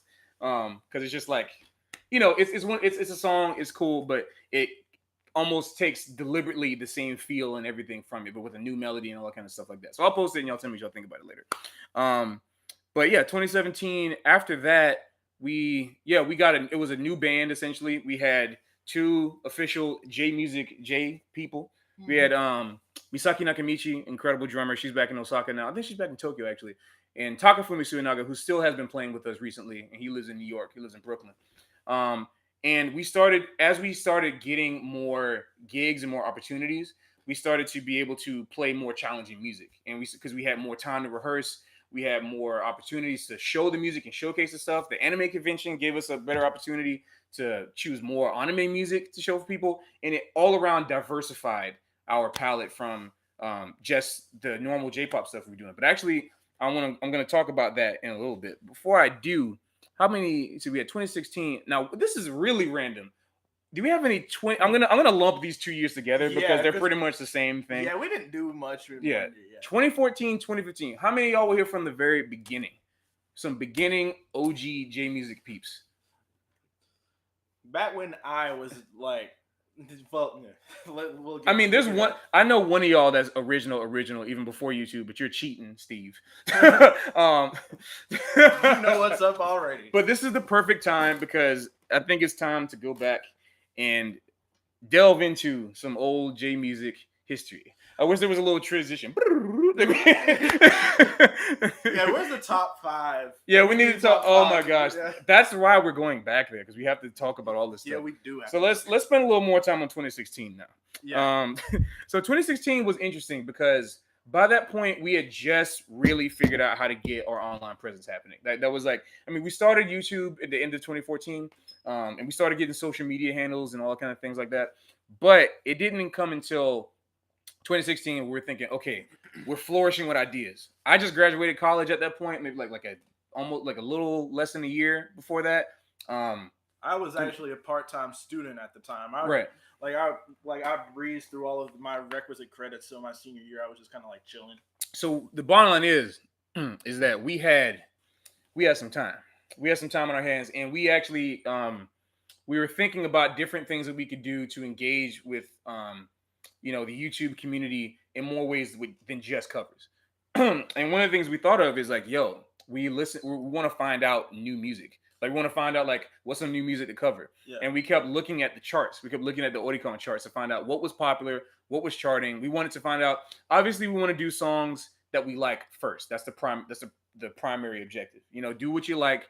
Don't just, because if you follow the trends and try to be just with the times only, it's going to be dated. You don't want to be dated. You want to follow. We're trying to be timeless. Look at the timeless classics. Like Crew Angel's Thesis is like our national. It's like the national. Yeah, it's like the anime national anthem. Like when I was at Liberty City just this past August, I said on the mic, I almost announced, everybody please all rise for our national anthem, and then.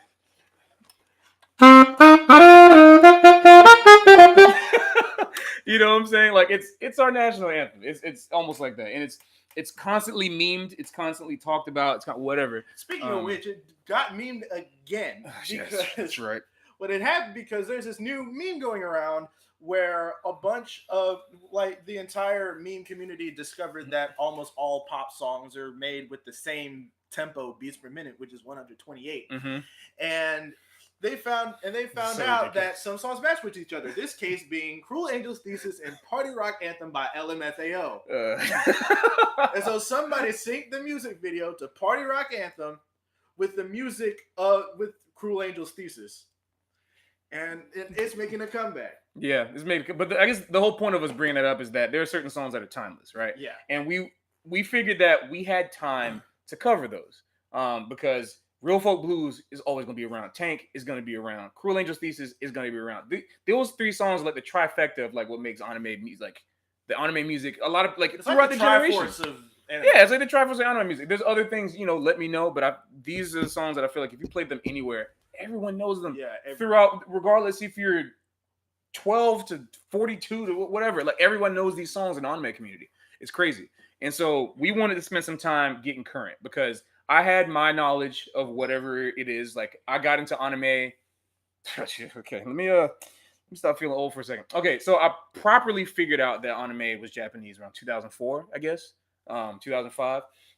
But then I stopped. I kind of got away from the community, not on purpose, just because I got into college, like 2011.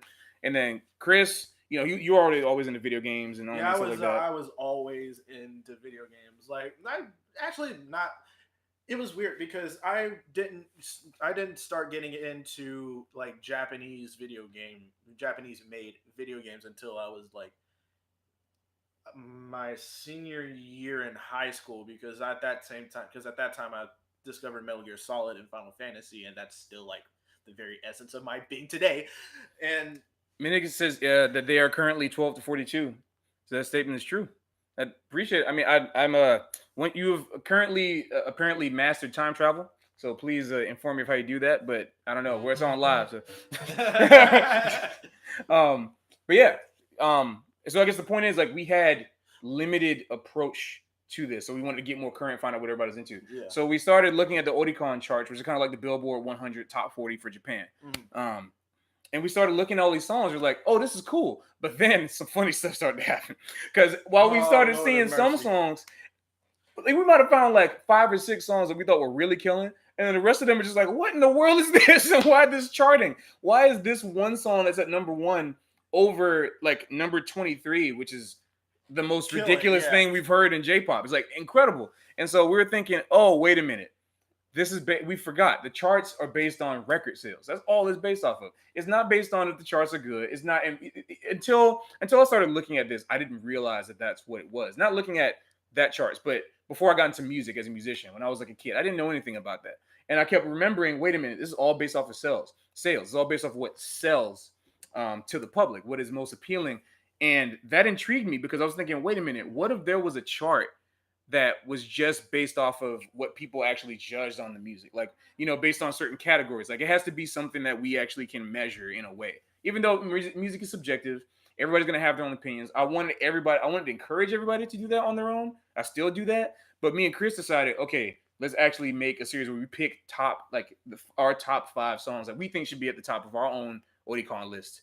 And so we started doing that in February, and we didn't realize how much of a huge undertaking that was. No, we did not.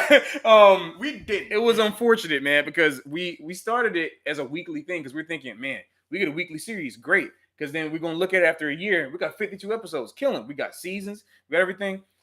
Man, by the time life started hitting, we started realizing, wow, we need actually a dedicated place to do this stuff. We need, more resources. We need time, all that kind of stuff. And so eventually it unfortunately just kind of washed by wayside, just like with everything else that we've been trying to keep up with. And the market keeps changing. The trends keep changing. This is obviously something that we can keep doing, and we will continue to keep doing it.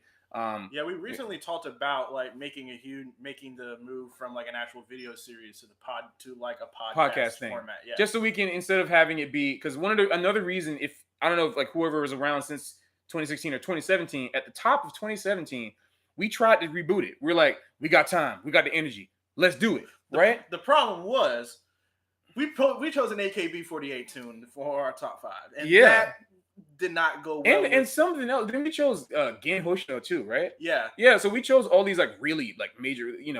There's probably bots looking around for people posting up copyright stuff for them, and our video immediately got blocked. And we're like, wait, what the heck happened?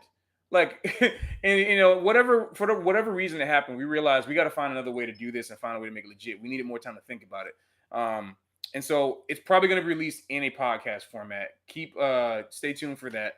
And for more information on that too, because there's other series that we're trying to release as well. We want to do like a lessons thing. I'm going to start a series where I do saxophone solos, instrumental solos, and give tutorials on how to play them. We'll be having sheet music ready for people.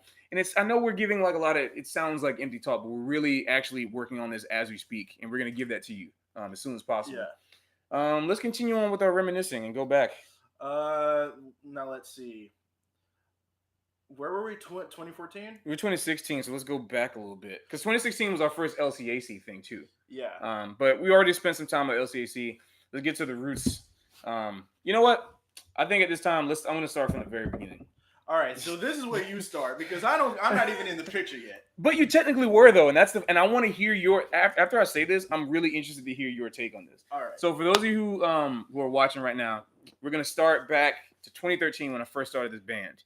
And Khrys actually wasn't in the band yet because he's such an integral part to what this is, but he wasn't in it at the time just because I didn't originally intend for it to be called the J Music Ensemble. I didn't. See, stop spoilers, Steve. You're giving the spoilers. See, you had this whole conversation. See, Steve is one of our great friends. He was there from the beginning. Yeah. But so actually, yeah, it was called J Music Combo. The only reason why it was called that is because I was in another band before this called XD7, and it actually, if it hasn't clicked with you yet, yes, it actually is just the laugh face 7.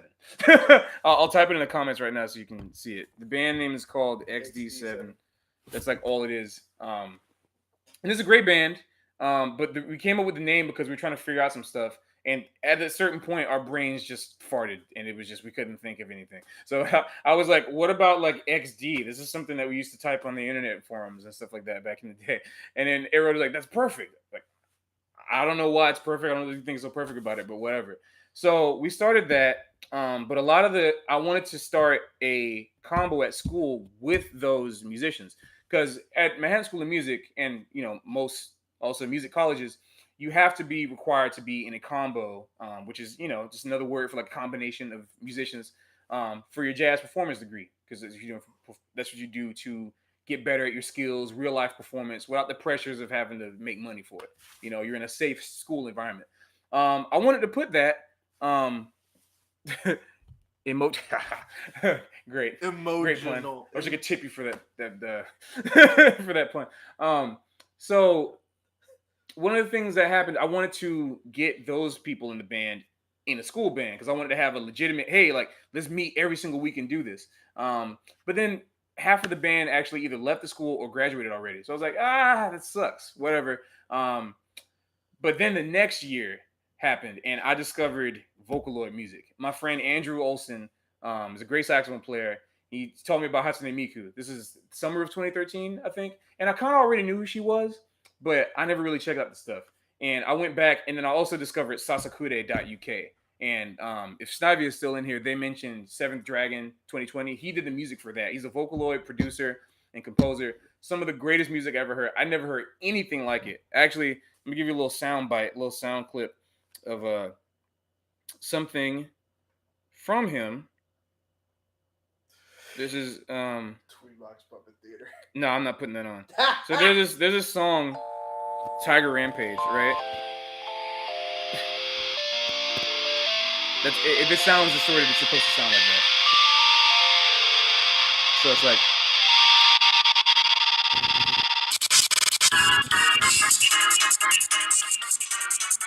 I think that's doing like that a little bit. Actually, I was like, what in the world is going on? And then like it just blasts off into this thing. Oh my gosh.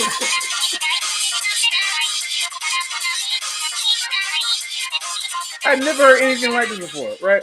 So I heard that stuff and I was like, you know what, this is, and it didn't actually start with them. That was the boiling point. I heard School Food Punishment, a band with the lead singer Yumi Uchimura, back in 2011 after watching the show that was on Netflix called Eden of the East. And I heard the ending track to that. And I was thinking, man, it was called Futuristic Imagination. I'd never heard anything like it. It was actually a combination of all the things I loved about jazz music, R&B, rock music, funk, everything. It was like prog rock, J-ified, whatever you want to use it. And then I heard sasakure.uk and I'm like, okay, I got to start a band. Got to play this music. If I have the freedom to do this, let's do it. And you're probably wondering, wait a minute. You were able to start a band at your college for J-pop and video game music? Well, there's actually a catch to that. So, of course, I had to convince the dean of music to start a special combo at the school that wasn't dedicated to just only jazz music. So I had to play him something. He said, play me a sample. Play me a sample of something that play me a sample of something that is J music so I can know what to do. I was like, okay. So I went in and I pulled up Cowboy Bebop. And I put up Cowboy Bebop Rush. And if y'all know that song, it's the original big band one. This one. Just standard. Not in Tunisia. Yeah, it's like, it's jazz. It's jazz stuff. So JD was like, his name was JD, is what we called him. He was that cool of a dean. His name was Justin DeChocho. We called him JD. Yeah. And he was like, oh, yeah, it's fine. You can do it. Little did he know that as soon as I got up in there, we started playing Super Mario music. So I actually tricked my dean of music into allowing me to start a combo specifically for that. So we're thinking, okay, great. I got all the pieces in place, right? It's cool. Let's do it. Unfortunately, I only had like one member from XE7 that was down to do it because everybody else, understandably so, they wanted to do other things and explore stuff. So I had to develop a whole nother band for it. And so I got, the original band consisted of Max Calkin on bass, incredible bass player. He was down to do it. Tom Wilson, great keyboard player. St. Clair Simmons, who was there before. John Hadamiya. And if you all know who Leo Pellegrino is, Leo P. If y'all see the Too Many Zoos. If those names don't matter to you, if you look up dancing Barry Sax guy on YouTube or like Subway Sax Dance or whatever, that's him. He's like all over the place. He's like famous now or whatever. Me and him both went to Manhattan School of Music. He's a great saxophone player, one of the best. I'm so happy that he's doing what he's doing right now. He was in the band too. Kyle Fade, his name, if any of y'all play Super Smash Brothers, his name is Diz Kid Boogie. He was like number 6 or whatever in the world at some point for Melee. Just for wobbling. Right. He was actually known for doing that kind of stuff with the Ice Climbers. But anyway, all those people were in the band. It was like a powerhouse. You would think it's stacked, right? Unfortunately, it was very difficult to maintain because I went in there thinking, all right, we're just going to do this. But I had an incomplete idea. It was hard to maintain. It was hard to keep it together because I had this idea that I want to explore like all of Japanese music. Let's just do that. I want to do this because everybody's doing video game music. Everybody's doing such and such. I want to be different. I want to find a way to bring what I know about jazz into J-pop. But Kyle Fade, he's an incredible arranger and writer. He was pretty much outwriting me the entire time. Like he could pump out charts extremely fast, like 1 hour, do a 9-piece horn chart, like for in an hour. And I was like, man. So everybody wanted to do video game music, which is cool. I wanted to do video game music too, but I wanted to do more other things. And in general, it was a little difficult to maintain because I had to learn how to put together all the democratic voices as individuals and have their input matter just as much as what I want to do. And I realized I either had to make it a collective or I had to come from another perspective with all the music already arranged or all the ideas very clear. Because the idea needs to be communicated by someone because no one really has done that kind of thing before with jazz instruments. So the next year came and I had to start asking around like, okay, I need to make a new band. Like everybody's graduating. I don't know what to do. I got to find some other stuff. And one of the first people to reach out to me was this cat. Hi. And I had the original instrumentation of the band, which was actually no guitar at all. And barely any synths. We weren't doing any kind of synth stuff. It was me on alto saxophone, Sam Torres on tenor saxophone. You had 2 saxes, 2 trombones. Already, that's like a crazy instrumentation. 2 saxes and 2 trombones. And then you had vibraphone. What? You had vibraphone, piano, electric bass, and drums. And the electric bass was also sometimes playing acoustic bass. So I had to think of some things because it was really hard to do a lot of the synth stuff. But I was thinking, man, I want to do some Vocaloid music. We have to do some Sasakure stuff, whatever. We have to get that thing happening.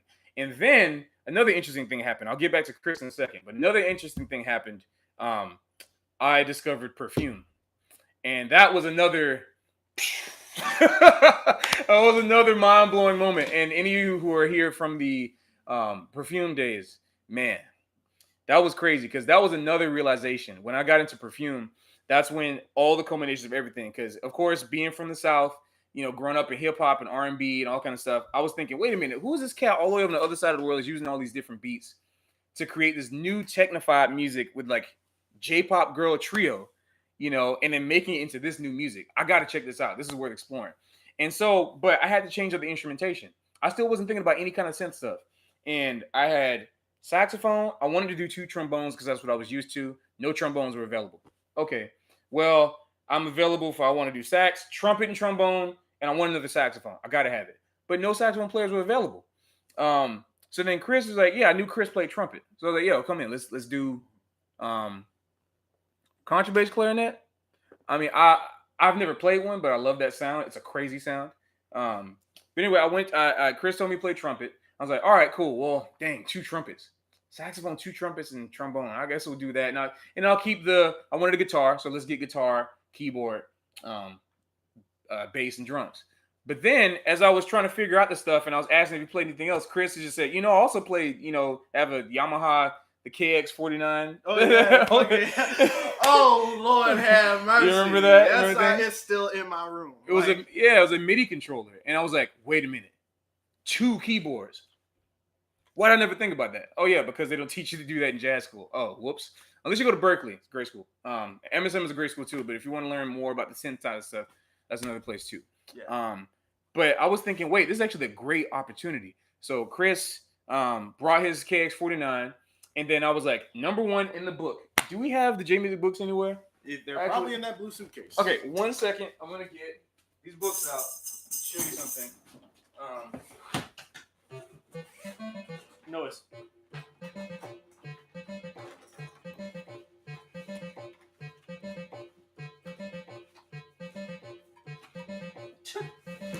Okay, so just to show you guys right now, this is actually an original. This is actually an original J Music folder from what, 4.5 years ago? 4.5 years ago. When we spent the time in spring break doing all these books. Lord have mercy. If you there might be a photo of me taping some of these charts if you dig into our old photos on Facebook. I just want to show y'all right now. So this is another thing that you don't normally get to see. We have all this crazy sheet music. You know, Khrys, you know, I don't know if people still know. You should maybe post that we're still alive. If you want to ask any more questions. All right. I need to find, where is it in this book? There's a. Did I take it out? Is it another? No, it can't be. There it is, polyrhythm. Oh, okay. This is this the original copy? That's the original. Oh my goodness!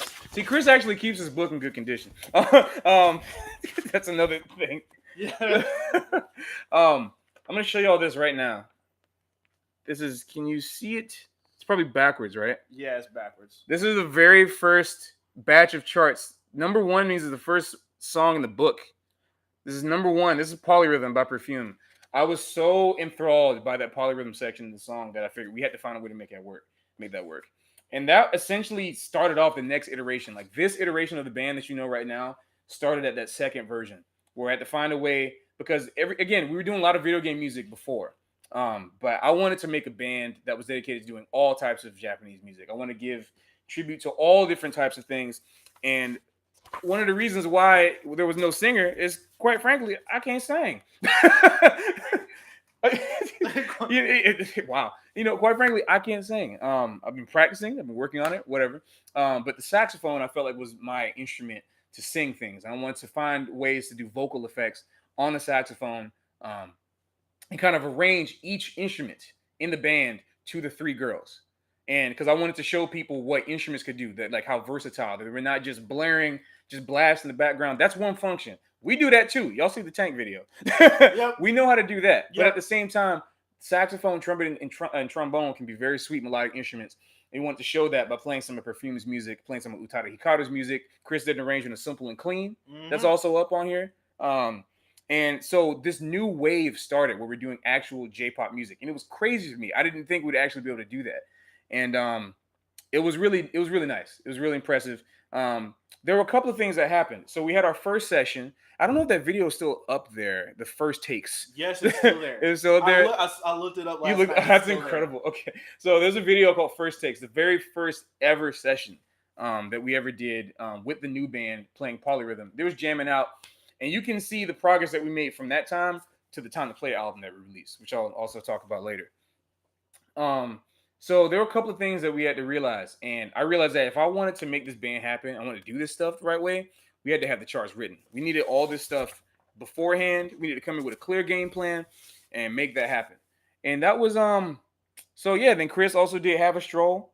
Yep. That's number 4 in the book. We just did a bunch of different things. And then that first show happened, the Voices of J Music. That was our longest show to date. Yep. That was 90 minutes. 90 minutes. We had a host of different singers coming on there, playing all different genres of music. We even did some Bump of Chicken. If any of y'all are familiar with that, we did Bump of Chicken, Tentai Kansoku. That video's on here. It's crazy. Like we did back and we did Ryusei from Mukku. Yeah, that's on there too. Did some Sasakure stuff. We did a video. We did a version of some Puffy stuff also. Puffy Amiyumi. I heard Puffy Yummy Yumi I almost said the show. Right? Yeah. So we had a lot of diverse stuff again, but then the band just kept constantly changing. That it was hard to keep up the same thing. And that's the thing I want to tell you. Like the reality of this is that one of the things that happened as we were doing this is that we had to realize that wow, this stuff costs money to do. You know? Yeah. And we didn't realize it while we were at school because things were going great. We finally decided, you know what? Hey, we got some stuff. Let's put it up on YouTube. Right? Yeah, and it was funny how that happened too, because I got called to star in a short film called Sweet Accord with a friend of mine that I had made down in Texas. He was at the time studying at NYU for film, and I'm like, hey, you don't need to pay me. What I've said, what you can do is you can film my band's recital at MSM. It's a good trade. That was a great trade. Like, yeah, started us off because you know then we had the videos for the concert was in November of 2014, and then we just had the videos. So like, all right, I didn't know nothing about video editing, not really. You know, luckily he did the multi-camera stuff, or your friend Luke Palter, right? Yeah, Luke Palter. He did the video editing stuff. I was like, all right, cool. We love you to death, Luke Palter. Yeah, thank you. Thank you for giving us our start. Yeah, like because I mean we didn't think anything of it. I was just thinking, oh, let's put some stuff up on YouTube. It's gonna be cool. Great. So we took the polyrhythm video. That was the first thing. And we're thinking, all right, we gotta like get this out to people. So let's boost it a little bit to get some advertising out there. Not much. We just like let's boost it just this one time and get the YouTube channel. All of a sudden, just immediately, just like it's like we got like hundreds of likes. Yeah. You know, like subscribers kept rolling in, views kept coming. It's like, whoa, like people actually are into this stuff. Like we just had no idea because we just liked the music. We were just innocent, naive, just into the music, really just like trying to dig into it. Yeah, and then we started getting reaction from Japan, reaction from Brazil, like the cat said, reaction from Eastern Europe, reaction from everywhere. We're just like surprised. So we were thinking, man, we could actually probably just try to keep doing this. Yeah. And then things were great, so we just kept trying it. It was still very modest though. We're still climbing very modestly, not really stuff happening. But we were able to connect with some fans that we didn't know existed for this stuff. And that's when we started to see things on the other side. It originally started off as a way to try to tell jazz, music snobs, there's classical music snobs, whatever. Any music snobs that didn't think that video games were like, all video games are for kids and like anime such and such. Like, yo, check out this stuff. This is great. It went from that to actually connecting with, you all, the fans of this music who actually believe in this and showing y'all the power of horns and live instruments to play this music. Yeah. And so it's interesting how it changed. And then eventually we realized we can do both of those things at the same time. But then I graduated college. And things started to get a little real because I realized, wait a minute. We were all students at school first, but then reality started kicking in because, all right, we got to pay rent. I'm not in the dorms anymore. Cats also, are outside of the, the way I just said that made it sound like literal cats. I'm using cats as colloquial, jazz cats. Cats started having to also pay rent. You have to get jobs to sustain themselves because to be a freelance musician in New York is extremely difficult. Mm-hmm. Even though this is the one place where you can play music the most, it's very difficult because a lot of the club owners here are just not treating musicians the way they should in terms of money because the rent is too high for everybody. So we need people getting side jobs to make this work. That's what we all have to do. But then New York living just got too complicated for a lot of people. And so I realized that not everyone, including myself sometimes, but, this is like my baby, like my project. I feel like I'll do anything for it. But me and Khrys are down there, like, this is like, we want to lay our lives on the line for this thing. We want to see this happen. But it's unfortunately not the same way for everybody. Cause you got to live, you got to eat. And even though they were my friends, I still want to pay everybody for the work they're doing. Right. We still got to get paid. And so enough money wasn't coming in from gigs for this because nobody knew what we were doing. We had maybe like 300 or 400 subs on YouTube, like barely at that time. Yeah. And then we didn't have much stuff. We didn't even have a website out yet. We barely had anything. So we had to keep working. We had to keep struggling for the thing. And then we realized that if we want to make this work, we got to start paying people for this stuff. It can't just be just our friends. And so understandably so, a lot of people had to leave, certain, one of our great friends, we missed, I got to contact him, reach out to him. Grant Goldstein, great guitar player, St. Clair Simmons, a lot of other people, the people that were previously in the band, they pursued their careers in other places that was better for them, And so we had to keep reforming the band. And so if anyone is wondering, this also leads into the whole photo shoot thing, the little inside joke we have. But so the band kept being inconsistent because in New York, it's hard to just be in one band. It's hard to be in just one person's band because 9 times out of 10, that one band is not going to make enough money for you to sustain yourself in other places, And so we had to do band. If you want to just do music, you got to play this other person. You got to do that gig. You got to do like this crappy wedding gig over here. You got to, not that the person's wedding is crappy. Like, congratulations for them. It's just that sometimes the conditions that we have to work in, it's just like, whatever. It pays money. Let's do this. You got to do this bar gig for nothing. You got to do this, whatever, right? And so where is the time for J Music? Well, you have to force that time out. And the money has to come out of our pocket to make it work for everybody else. And when times get tough and you can't always do that, cats got to leave. And it's understandable. So we were constantly working for more stability. And even still to this day, we're still doing that kind of thing. But now the thing we realize is that, wait a minute, we can turn this from a negative sounding thing into a good thing. Because now we have the concept of the J Music Alliance, which is just a crew, a contact of people that no matter whatever city they're in, we can just call them to be in the band if we need them. Mm-hmm. And then everybody's played the music. Everybody's like in the community. And it actually started giving me ideas for other stuff. It's like, oh man, wait a minute, what if we branch out into some other things, And that's when the pocket band was the idea that started.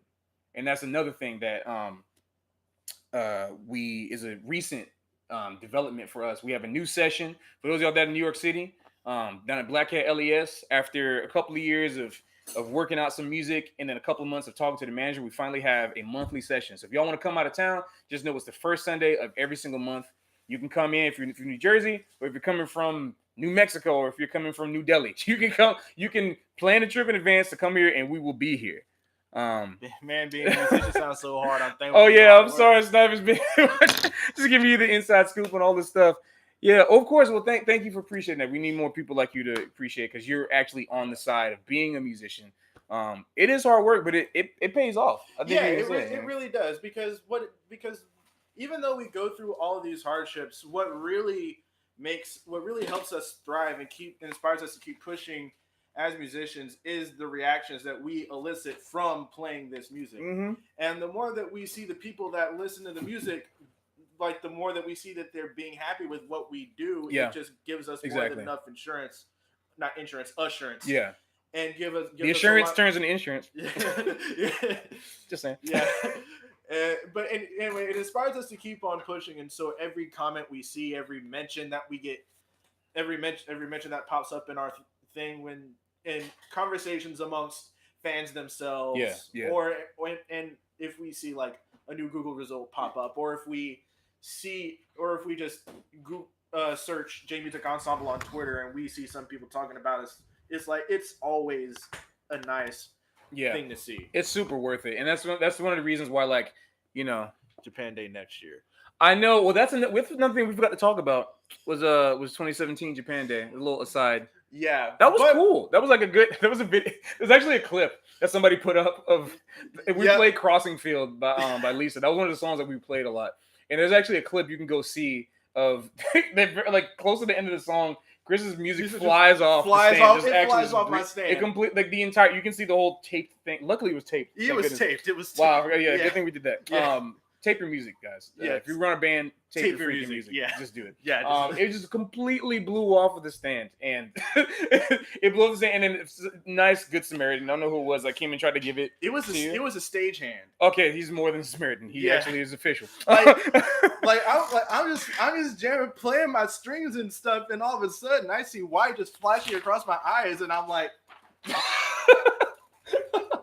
Crap! But thankfully, I had my music memorized because we played it enough so many times, right? Oh, we had some interesting comments. Our current trombone player, who's been with us for the past 3 years, I guess at this point, 2 years now. Yeah, 2 years. Toby, he was saying somebody came up, and this is a part of that whole meme. Not meme. I guess it's a new thing right now in anime culture to bash Sword Art Online. In the past couple of years, mostly because all the new stuff with Sword Art Online just isn't as hitting as the first season. I know, but people keep talking. You gotta then at least put some context. I actually kind of liked it. I'm a dot hack old head, but for the dot hack series, dot hack sign. But still, I think it was great. The opening is great. This cat came up to us. Apparently, he came up to Toby and said, "Why did you guys play Sword Art Online? Of all the things you played, you had to play that." Sword Art Online. It's like the word. I'm like, man, like, are you serious? Like, when you got to throw shade like that? Like, it's a great song. Bro, everybody knows, like, just because like the second season or any of the other spinoffs that they're doing or any of the video games that they're doing just ain't gonna be that hitting as it used to be, don't mean that you just can't celebrate it for what it was, you know. But it's fine. Even if it was like that. I mean, I don't agree. Yeah, with that, no, whatever. Yeah. But you know, it's fine. Like we love criticism from all. We actually take it all to heart. Yeah. And we so we started incorporating new things. But we just thought it was funny. That's what we got to do. Like that kind of stuff actually helps us more than just hearing stuff people like, because we want to know what we shouldn't do. But anyway, going back to the topic, that was the funny side. 2014. Now, should I start my little aside in this, or sure? I don't see what else. Yeah. Actually, yeah, this is a perfect place. Let's give Khrys the floor on his. Meanwhile, your battery on your laptop is low. Oh, so all right, cool. I'm gonna get the charger. Yeah. Here's Khrys, y'all. So, anyway, it was my senior year in high school, and I had recently started discovering franchises that were coming from Japan. Like the two that resonated with me the most were the Metal Gear Solid franchise and the Final Fantasy franchise. I just absolutely fell in love with the music, the scenery, everything about it, the aesthetics. And then freshman year of college came. I just moved up to New York, and I tried getting myself into the scene by playing and doing a bunch of jam sessions, but just nothing seemed to pan out. And so it was like, and so I'm having this personal dilemma, just like, oh snap, I'm not doing anything. And if I'm not doing anything, then I'm obviously doing something wrong. So there was this whole spider web of problems that I was just dealing with, like, why am I not playing? Is it because I'm not good enough? Why the heck am I here?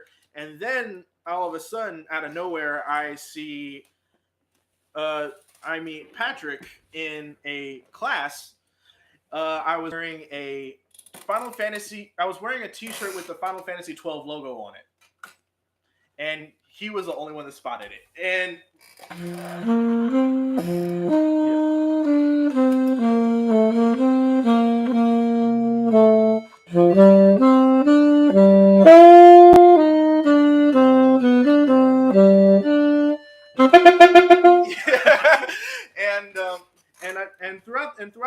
throughout the class, we kind of got to know each other a little bit. I made jokes and references that only he got because he played video games, and then we eventually started hanging out. And then the next thing I know, the first J Music combo show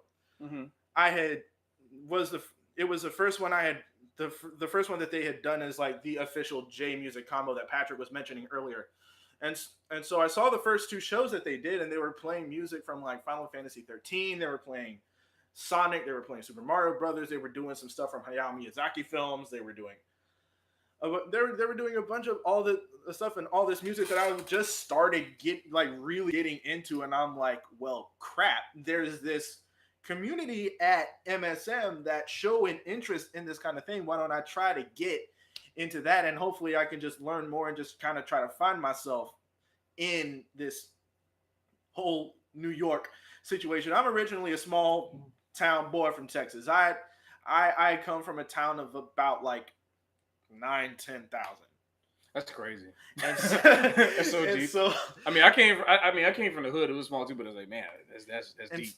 And so the next thing I know is like Patrick made this Facebook post about wanting to having to find new musicians. About I was kind of depressed to do all of that to do J Music for next year. And then I sent out the message, and I'm like, hey, I play trumpet. I also do some synth stuff. I have a MIDI controller that I could employ.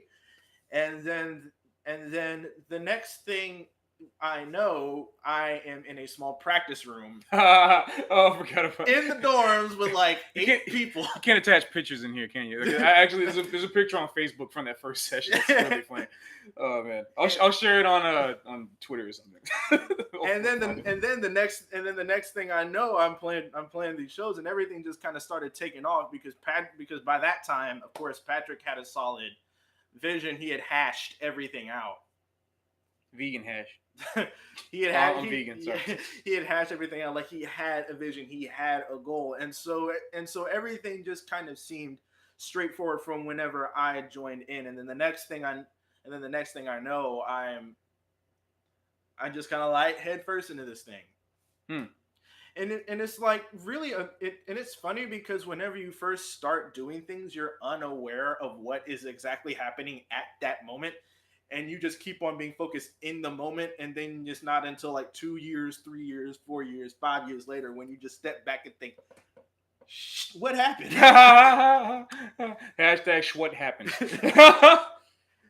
No, it's true. It's actually deep. I think I actually found. Where is it? Yep, I have it. This is St. Clair brushing his hair. Can you even see that? Yeah, this is like from the first session. Lord of mercy. That Yeah, this is like that room. It's such a crazy room. And I remember my KX49 didn't work, so I had to plug in my huge. Oh my goodness! You brought a full, pretty much the size of this thing back here. I bought an 88 key keyboard and plugged it in MIDI. That's so ridiculous. That was I'm surprised I pulled that off. Yeah. Wow. But yeah, that's my story. It's a good one. I mean, it's interesting because the thing I like about this, and especially hearing Chris's story in this again, reminds me of the fact that the reason why we're doing this is to just bring all sorts of people together, and also to give people, like, just to remind people that if you don't pursue like the dream that you want to do, nobody's gonna do it for you. that's just like the bottom line. Like, Nope. And I wanted to find, because especially when I was in high school, like what kept me going was finding that community. Like what kept me going was finding a community of people that I was surprised to find that also were into anime. Small community, but that kept me going because high school and college too eventually at some point, but it's more spread out. But middle school and high school is all about keeping up appearances. That's like one of the things that you have to deal with. And so if you're constantly having to keep up appearances without an outlet for not doing that, because you are different, then it's hard, And so having that band at MSM, Manhattan School of Music, was important for me as an outlet to people that people didn't think they needed. Because you already have the thing. But wait a minute, what if you're a band geek and an anime nerd? It's like, oh man, like, Porque no los dos, bro. Like you're if you're a freaking band geek and an anime nerd at like a stereotypical fratty, like, high school, like, football jock thing, it's like you don't even want to come out your room. And it's a thing. It's we all have to experience that, right? Yeah. But I'm here to be like, listen, I'm out here and I think music, everybody knows now, it's 2018, tables are flipped. Jazz is cool, man. Like, everybody knows that. And now anime is being referenced in like hip hop and like pop stuff. Freaking Lady Gaga took in 2014, I think is what it was, or something, took Hatsune Miku on for an art pop ball tour. Like, like it's getting recognized. So now the table's getting turned. Now people want to get into what we're doing. They want to figure out more about this stuff. And so that was important for me. And then I guess going into the end of 2015 up into 2016, that's where the threads get connected. Because like I was explaining to you all about how hard it is to keep this thing together with the money aspect and everything. But now I realize I have to explain the name, J Music Ensemble. It's not really that interesting of a story, but pretty much all that happens is we were J Music combo because every band in the school was like, you had that Indian combo to do Indian music, Brazilian combo. You had the trad jazz combo, which means like early jazz music before the 40s and stuff like that. I don't. My sentence got cut. Dang. But yeah, so what happened is that J Music Combo was a thing, but I was like, once the second band started, I realized, man, like, we got to have a different name. I don't want it to just be called J Music Combo. I want people to look at it and think, okay, this is the J Music Ensemble, right? Okay, cool. It sounds a little more legit, but it's still thinking about school. Like, I wasn't thinking about it outside of anything else. I mean, I was actually telling Khrys, I think at some point, I was thinking about changing the name to something. Like, we need to get a more, kind of bandy sounding name, like a J-rock or J-pop sounding name or something like that. Yeah. Anything. And the only reason why J Music stuck, like for J Music Ensemble, is because I met this singer and cosplayer named Amy Lowe. And I wish she was watching right now. You should text her to watch it. She was very, very, very important for this band being legitimized in some way because we got our first out of school performance from her. The Philly Cherry Blossom Festival, the Subaru Cherry Blossom Festival of Greater Philadelphia in Pennsylvania, was our first technically out of school performance that we did after we did our salsacreated.uk show. And what Amy was saying, because she's been going there like for a couple of years now, whatever. She cosplays. She's now down in Texas right now working for Funimation, which is like, woo! It's like she's a voice actor now. It's incredible. Great. She's killing. She deserves it. And hopefully more stuff will happen with her too, because she's a great singer, cosplayer. But she was telling me, hey, there's this thing that I usually go to and sing karaoke at my own booth, and you should sign up and, send me emails. Like, okay, cool. But then I realized, wait a minute, like I got to send them the name of the group. Like it was there, right? Like in November, I had like lunch with her or something at a Chinese restaurant, China Place. Oh, China Place! No, China Place! Oh, it's a local Chinese restaurant that closed like 4 years ago. R.I.P. That was so good. It was so good. I first had orange chicken there. See, I know, like, Steve knows what's going on, man. Yeah. China Place, man. Orange, everything was so killing. But anyway, so we had lunch there, and she said, submit something. And I realized that if I'm going to do this now, like, I didn't think of any other name but J Music Ensemble. Like, I have to send them the name. I was thinking, you know what, whatever. Okay, let's just send them this. Maybe we'll change it later. But then more people were saying, oh, like, you want to play this? We played a dance party, like, at the iHouse, like across the street. And we had to say we were J Music Ensemble. Eventually, it was just, like, everything kept showing up. Yeah, and then we started a YouTube channel as J Music Ensemble, because that's what it was. I was like, I guess we're J Music Ensemble now, yeah. like, for life. Yeah. Because it's in the back of my head, it always just feels like, oh, it's like a school thing, or like maybe it's classical or whatever. But it's like, no, you know what? This is actually kind of unique. And I capitalize it as J Music for a couple of reasons. Whenever you type in J Music in places, please put caps. Yeah. That's how I want it. If we have a legal, once we start becoming a LLC, that thing gonna have all caps. All caps, yeah. J Music and then regular ensemble. Yeah. Because it just looked cool, I guess, to me at the time. It looked like a J-pop kind of looking thing where they always have everything in all caps. Not realizing that, like, English words probably look cool to them too. Yeah. So like, everything in all caps. It sticks out. It's like bam, bam. Okay, J Music Ensemble. It's like, okay, all right, whatever. J Music Ensemble. It felt cool. So that was the only reason why I was able to stick with that and be okay with it throughout the years. Because I was thinking, if it was just J, if it was just like this, which is what it appears, this is okay. I excuse this. But like, if it's written like that, it's like, all right, but then you see this. Now, to me, this just stands out a little bit more. There's something complete looking about it for me. So it just stuck.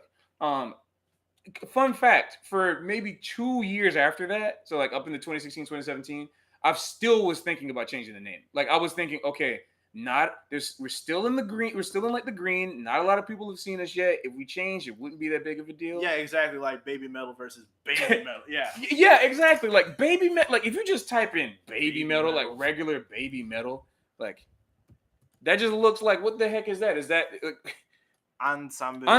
See, you get it. That's also what I'm pushing that's for. the vibe. That's the vibe, right? But come on, like baby metal. Now you look at this. Now that looks like something, but otherwise, I mean, it doesn't take away from the fact that it's still kind of an odd name. But if I just saw it in lowercase, I think that they're trying to sell me some weird product to, like, I don't know, to clean up like a what is it, the potty trainer or something like that. No, like baby metal, I would imagine would be like those small steel wolves. Yeah, he comes up with better like joke things like that than I do, as evident by my poor English. I just said joke things. Yeah. But the baby metal would be the steel wool to clean your to clean like your cast iron skillet. But then you would space it out like this, and it would be all lowercase. Like if you saw this, right? If you saw that just typed out, like if you YouTube that, Lord knows what might have come up. I mean, like you might get. I mean, the Google bots will be smart. Will be like, course, did you mean baby metal? Like, yeah, but if you just look at that, it looks like that thing. Or like I'd be really confused. It'd look like one of those like supposed family friendly, PG clean, kid friendly videos, like that Johnny yes, Papa. Or like if you've seen Fun Kids Smile, don't look that channel. No. Or do it for your whatever, but don't. It has such wholesome video titles. Is it? They actually do that with Oh, really? They like do it like lowercase? Oh, black baby metal. But see, there's still caps. Is there? Or did you just do that for emphasis? I'm confused. They actually do that with.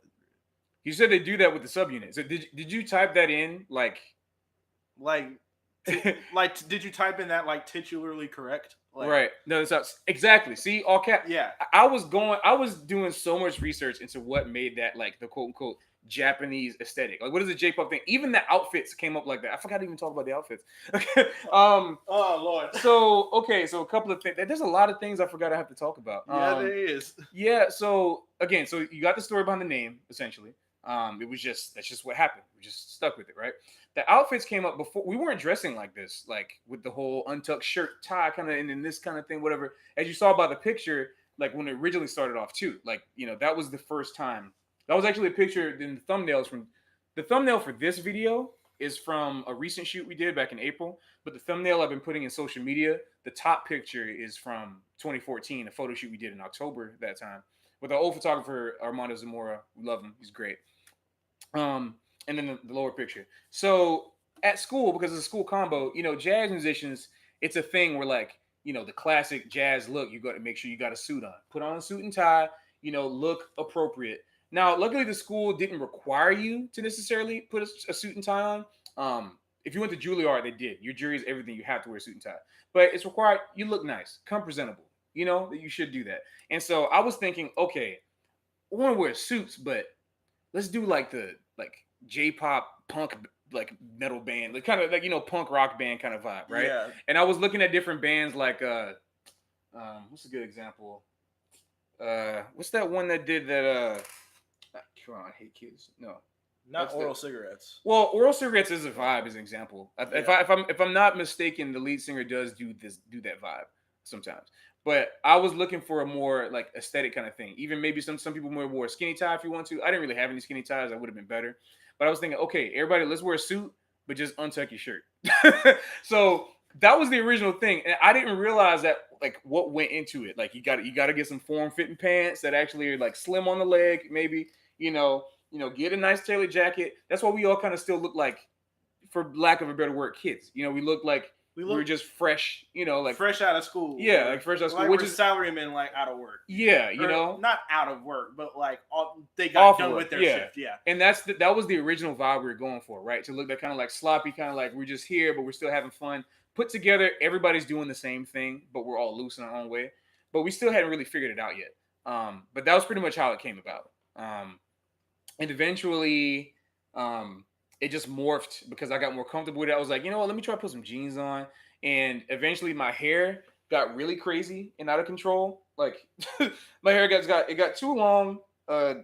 It's still going. My hair got out of control. And some of it got, shorter. Like not that one. That's not a good example. Like some pieces were not as long as others. So I wanted to keep it out of the way. So I just started wearing these hats. And I think they look cool. And I started wearing them with the suit. And I was like, oh, snap. This is my way to wear a hat because other hats can't fit on my head. And I just told everybody, put on necklaces, all that kind of stuff, whatever. And then we eventually came into our own look, which is what the current thumbnail is. And we're constantly experimenting with that. It's a nice way to stay unified and give people a tie and stuff they're looking for. But we got our own thing. We're still loose. It's easier to perform like that. All right. And with that being said, if anybody knows where one can find the sneakers that Izuku Midoriya wears in My Hero Academia, please let me know. I'm trying to get my kick game on that level. I mean, that's the next level, really. I mean, we were even at some point talking about cosplaying at one point, but yeah, a lot of the guys we want to bring you the absolute best in jazz J-pop stylings, right? So we got to get the best musicians in New York. Unfortunately, the best musicians in New York are not always the biggest fans of anime. Yeah. You know what I'm saying? So like, even though I try to make one of the requirements to be in the band is that you must know something about. Nike has to create your own shoes.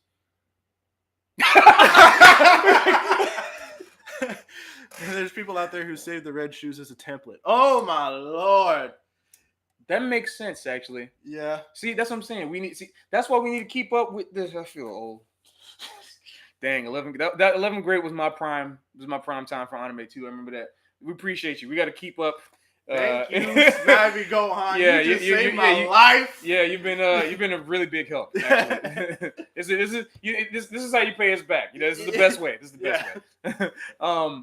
But no, so we eventually just encourage everybody to do that because it's cool and it provides people with kind of this idea that we all are unified, and it also makes way for new singers You know, it makes way for like guests to come on, and that's their time. You know, like they come up and do that. We have our thing that we do. You know, we have our thing that we do. We're all individual, but we still all got black suits and stuff like that on. You know, and also my girlfriend at the time, my ex now, helped me to realize that everybody don't wear black ties. That was like a thing. Yeah, don't wear black ties like, because Japanese people only wear black ties at funerals. And I was like, all right, cool. So if a bunch of us 8 people mob onto a stage with black ties on and these black suits, it's gonna represent a different thing. It's like, all right, cool. So change it up, get funky with it, you know? And that was kind of how that started. And actually just recently I realized that's a cool aesthetic for like persona stuff, because like, you know, all of them are wearing uniforms. That's a very specific thing. So there's different looks and it kind of works for different situations, you know? But yeah, that's one thing. Does any of y'all wait, do you want to say something? No, I was just gonna make a joke about finding the Ryuji shirt. Like the one that says ZOMG in yellow all across the thing. Yeah.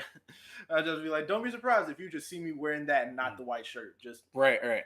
Hey. The ZOMG. If it's lit and legit. Wait, Hot Topic, really? Oh my lord. See, we don't know anything. That's the thing. I'm so stuck in 2009. Like, it's so crazy. I'm so stuck in 2009, 2010. I don't leave. I still feel like High School of the Dead just came out. That's how old I am when it comes to anime world. That's like, I'm like, it's gonna. I was the one in the front where that. Oh! I think it's time to actually go back and look at a video. I think I actually remember you. Yeah, actually, hold on. Wait, Tristan, you still here?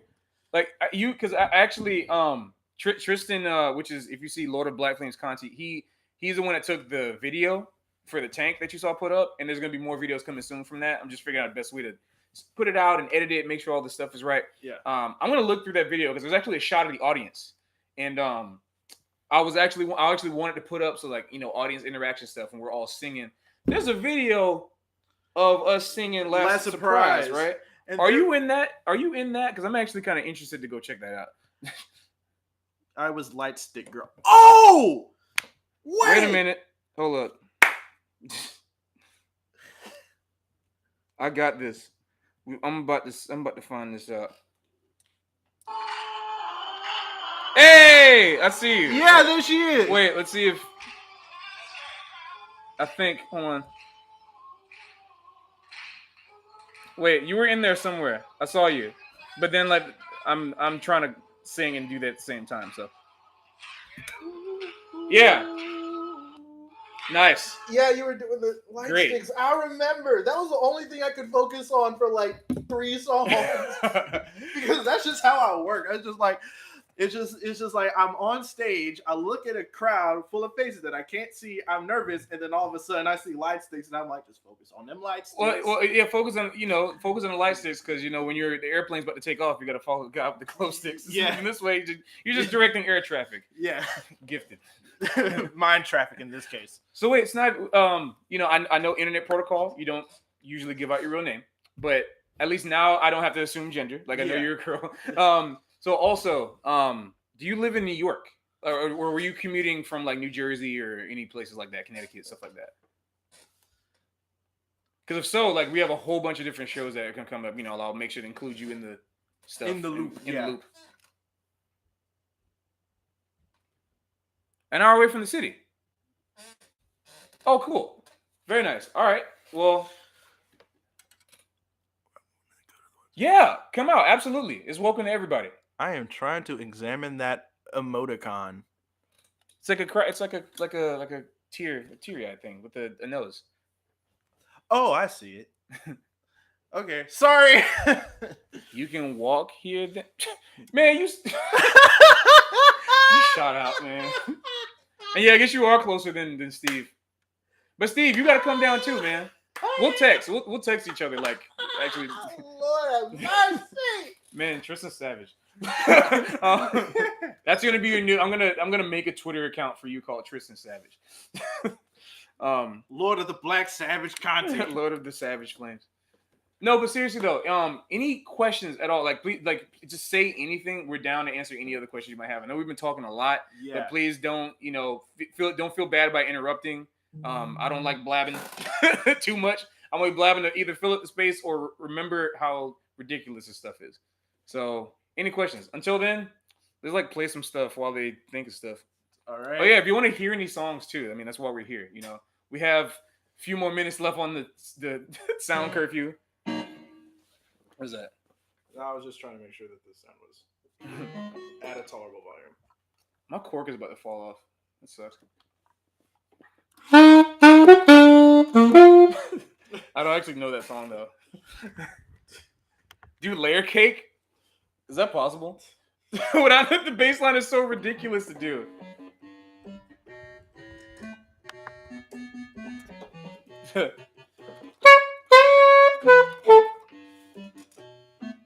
Yeah, the next Black Cat is next Black Cat is October 7th. Mm-hmm. And then the one in November was gonna be the 4th, but I have a pretty big show that whole week, so we're actually gonna move that one to November 11th. It's all in the Facebook group. I'm gonna bring out the amp so you can hit that.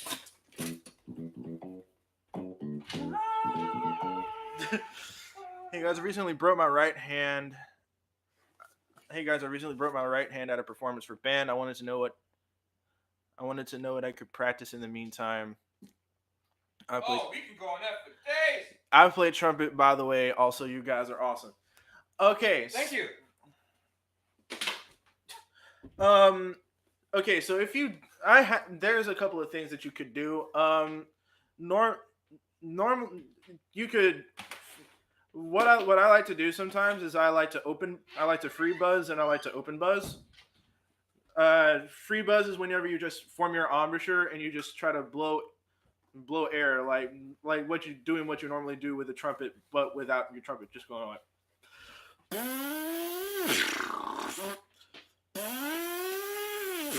Just free buzzing, just making sure that your lips kind of stay loose, so that way you don't like have a incredibly hard time whenever you're trying to get back at it.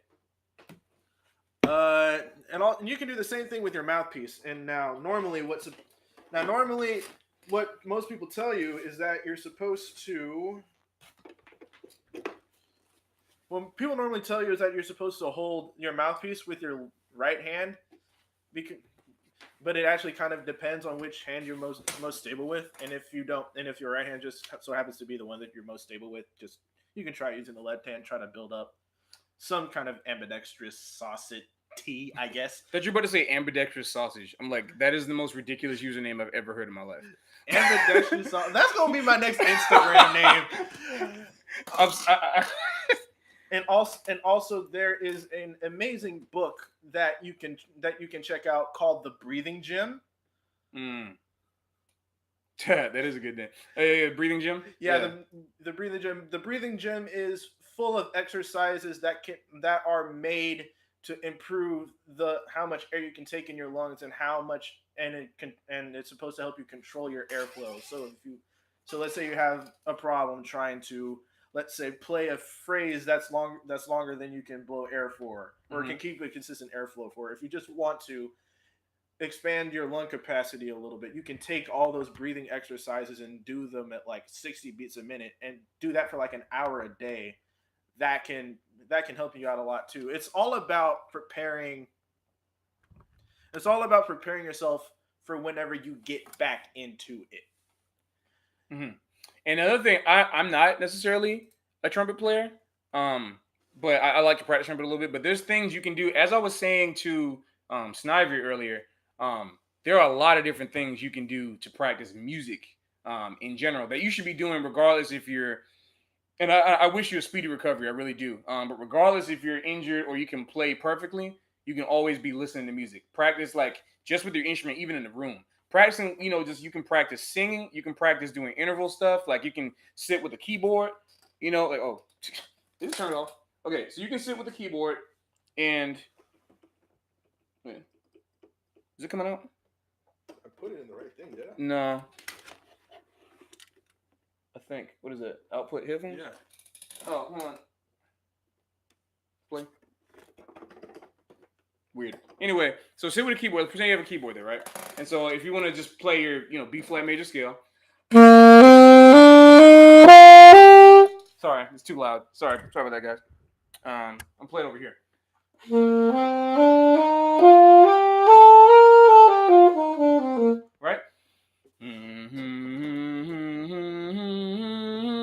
This is how you build your ear training. Like you can play one note at a time, right?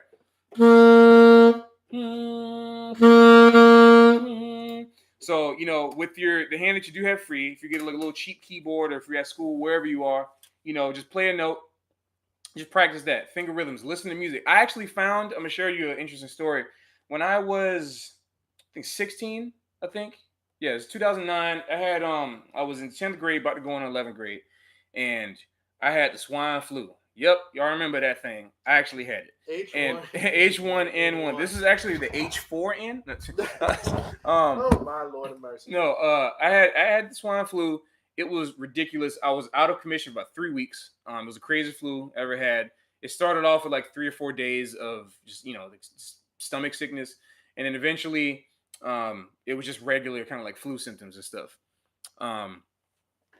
Okay. So before I continue on with this, the shows, they're going to be at Black Cat LES. I'm going to post a link right now. You can go to LMAO RIP swine flu. So if you go to this, which is VGM Jam NYC, if it shows up as a link, cool. But if it not, don't, then copy paste it, yeah. whatever. It's gonna send you to the Facebook group. Otherwise, if you're in New York, this is the name of the place. Yeah, join. We're gonna post themes and stuff like that. And again, you don't even have to be a musician. If you are, great. If you're not, you don't got to be. Come and bring your Switch. Come and bring your DS, whatever you got. Just hang. Just come and hang. There's great. PSP, your PS There's Vita. Yeah. Bring all that stuff. Game Boy Color, Game Boy Advance. Yeah, so that's the name of the place. It's in downtown in New York City. Great place to be. Yeah, again, all ages welcome. Everybody welcome. But yeah, what I was saying, I had the swine flu, and it was ridiculous because I was completely out and I couldn't play my instrument at all for, I couldn't play my instrument for 3.5 weeks, pretty much. Because even after that, it was still weird. It was a horrible time. I had first alto in the jazz band, and I had oh, nice. Thank you, Snivy. I'll check that out. Thank you. Appreciate you. Arigato gozaimasu. Yeah, you gotta come, man. You gotta come out. I'll pay you to do merch or something for us or something like that. They help support. Keep the community going. For real. Yeah. All right, but anyway, what was I gonna say? Yeah. So I was out of commission, and so it's different for the trumpet. I would have been done if I was trumpet. Like at that time, like still kind of beginnerish. Like not playing trumpet for that long when you're first learning is like it's hard. But like one thing I did realize is that even though I was left off of saxophone for a while and it took me a minute to get back into it, my ears were so open because I don't know if you play in the jazz band at all, but even if you play in concert band, because I was doing both concert and jazz, classical, symphonic, clarinet, and saxophone. Man, all I was doing was listening to Charlie Parker, the saxophone player. Charlie Parker, Duke Ellington, piano player, composition, John Coltrane. I was listening over and over again. And because I had no choice but to sit down and concentrate on what I was listening to, it saturated my mind with so many different musical ideas so that when I did learn how to play them on my saxophone, it just came out. I felt like I was a new person. It was crazy. I was practicing almost every day. I felt like I was being cool with it. Of course, when you're young, there's things you don't always get to keep up with your schedule. But I was at least consistent in some way with my saxophone practice. And all of a sudden I can't play for, 3.5 weeks. And I come back and I feel like I sound better than when I didn't play, than when I wasn't playing. And, regardless, tone, maybe whatever.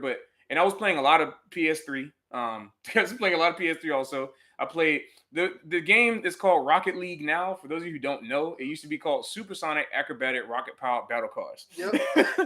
And that was my game. I downloaded it when it first came out, and I was thinking, what the heck is this? It's like $10 in the yeah, Steve. I mean Zippy cars. Yeah, I was playing that. Hypnotic, right. Body, funky, fresh. With this body so melodic, this beat goes right through my Jack. Go ahead.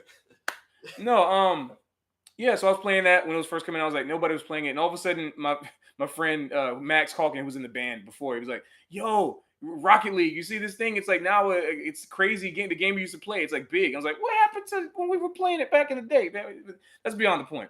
The point is that it was actually really ridiculous when I got back and could play better in a way. It's because I spent so much time listening to music that my ear allowed me to actually grasp more things instead of just chasing it. You know, like I feel like a lot of times what's hard to do when you play is that you feel like you're chasing the notes sometimes.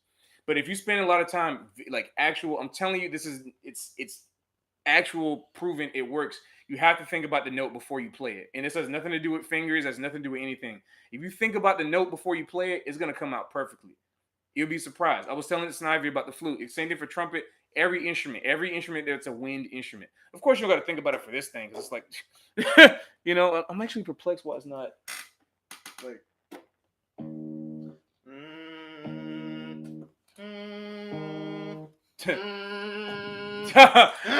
Yeah, it's not gonna matter. It's not gonna matter on the keyboard. No. Yeah, but if you play a horn instrument, you know your intonation will be perfect. Your tone quality is gonna come out. You push the air out and get a good sound, good tone, good quality, good control.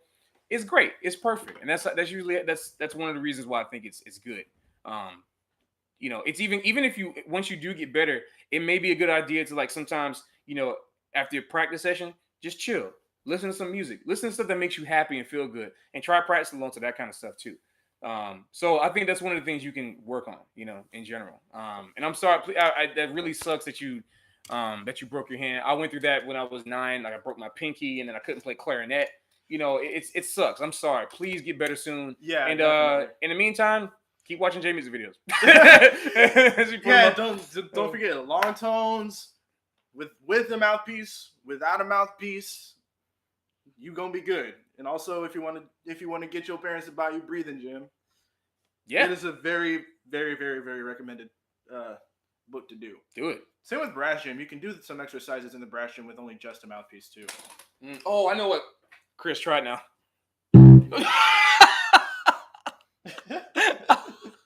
I have this little thing in the headphone jack.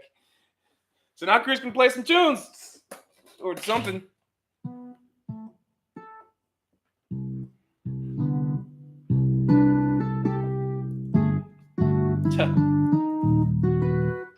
So yeah, guys. I can't reach. Anything else? Just be sure. And until then, we're just gonna. Here's your scheduled duo playlist from whatever the heck that we're gonna play. Yeah, well, I don't. Let's see about this. Let's go play some Perfume stuff we haven't played in a long time. I don't know, like play some standards, some Perfume standards. Wait, that's slap bass.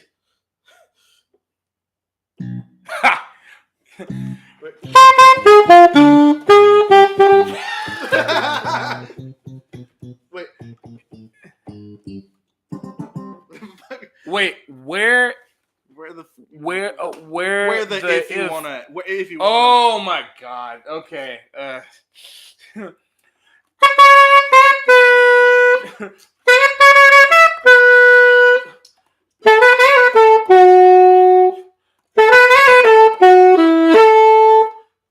think first chord's a D, right? It's like then what? Yeah. Inversion? No, that's wait. I think it's an inversion. I thought it was.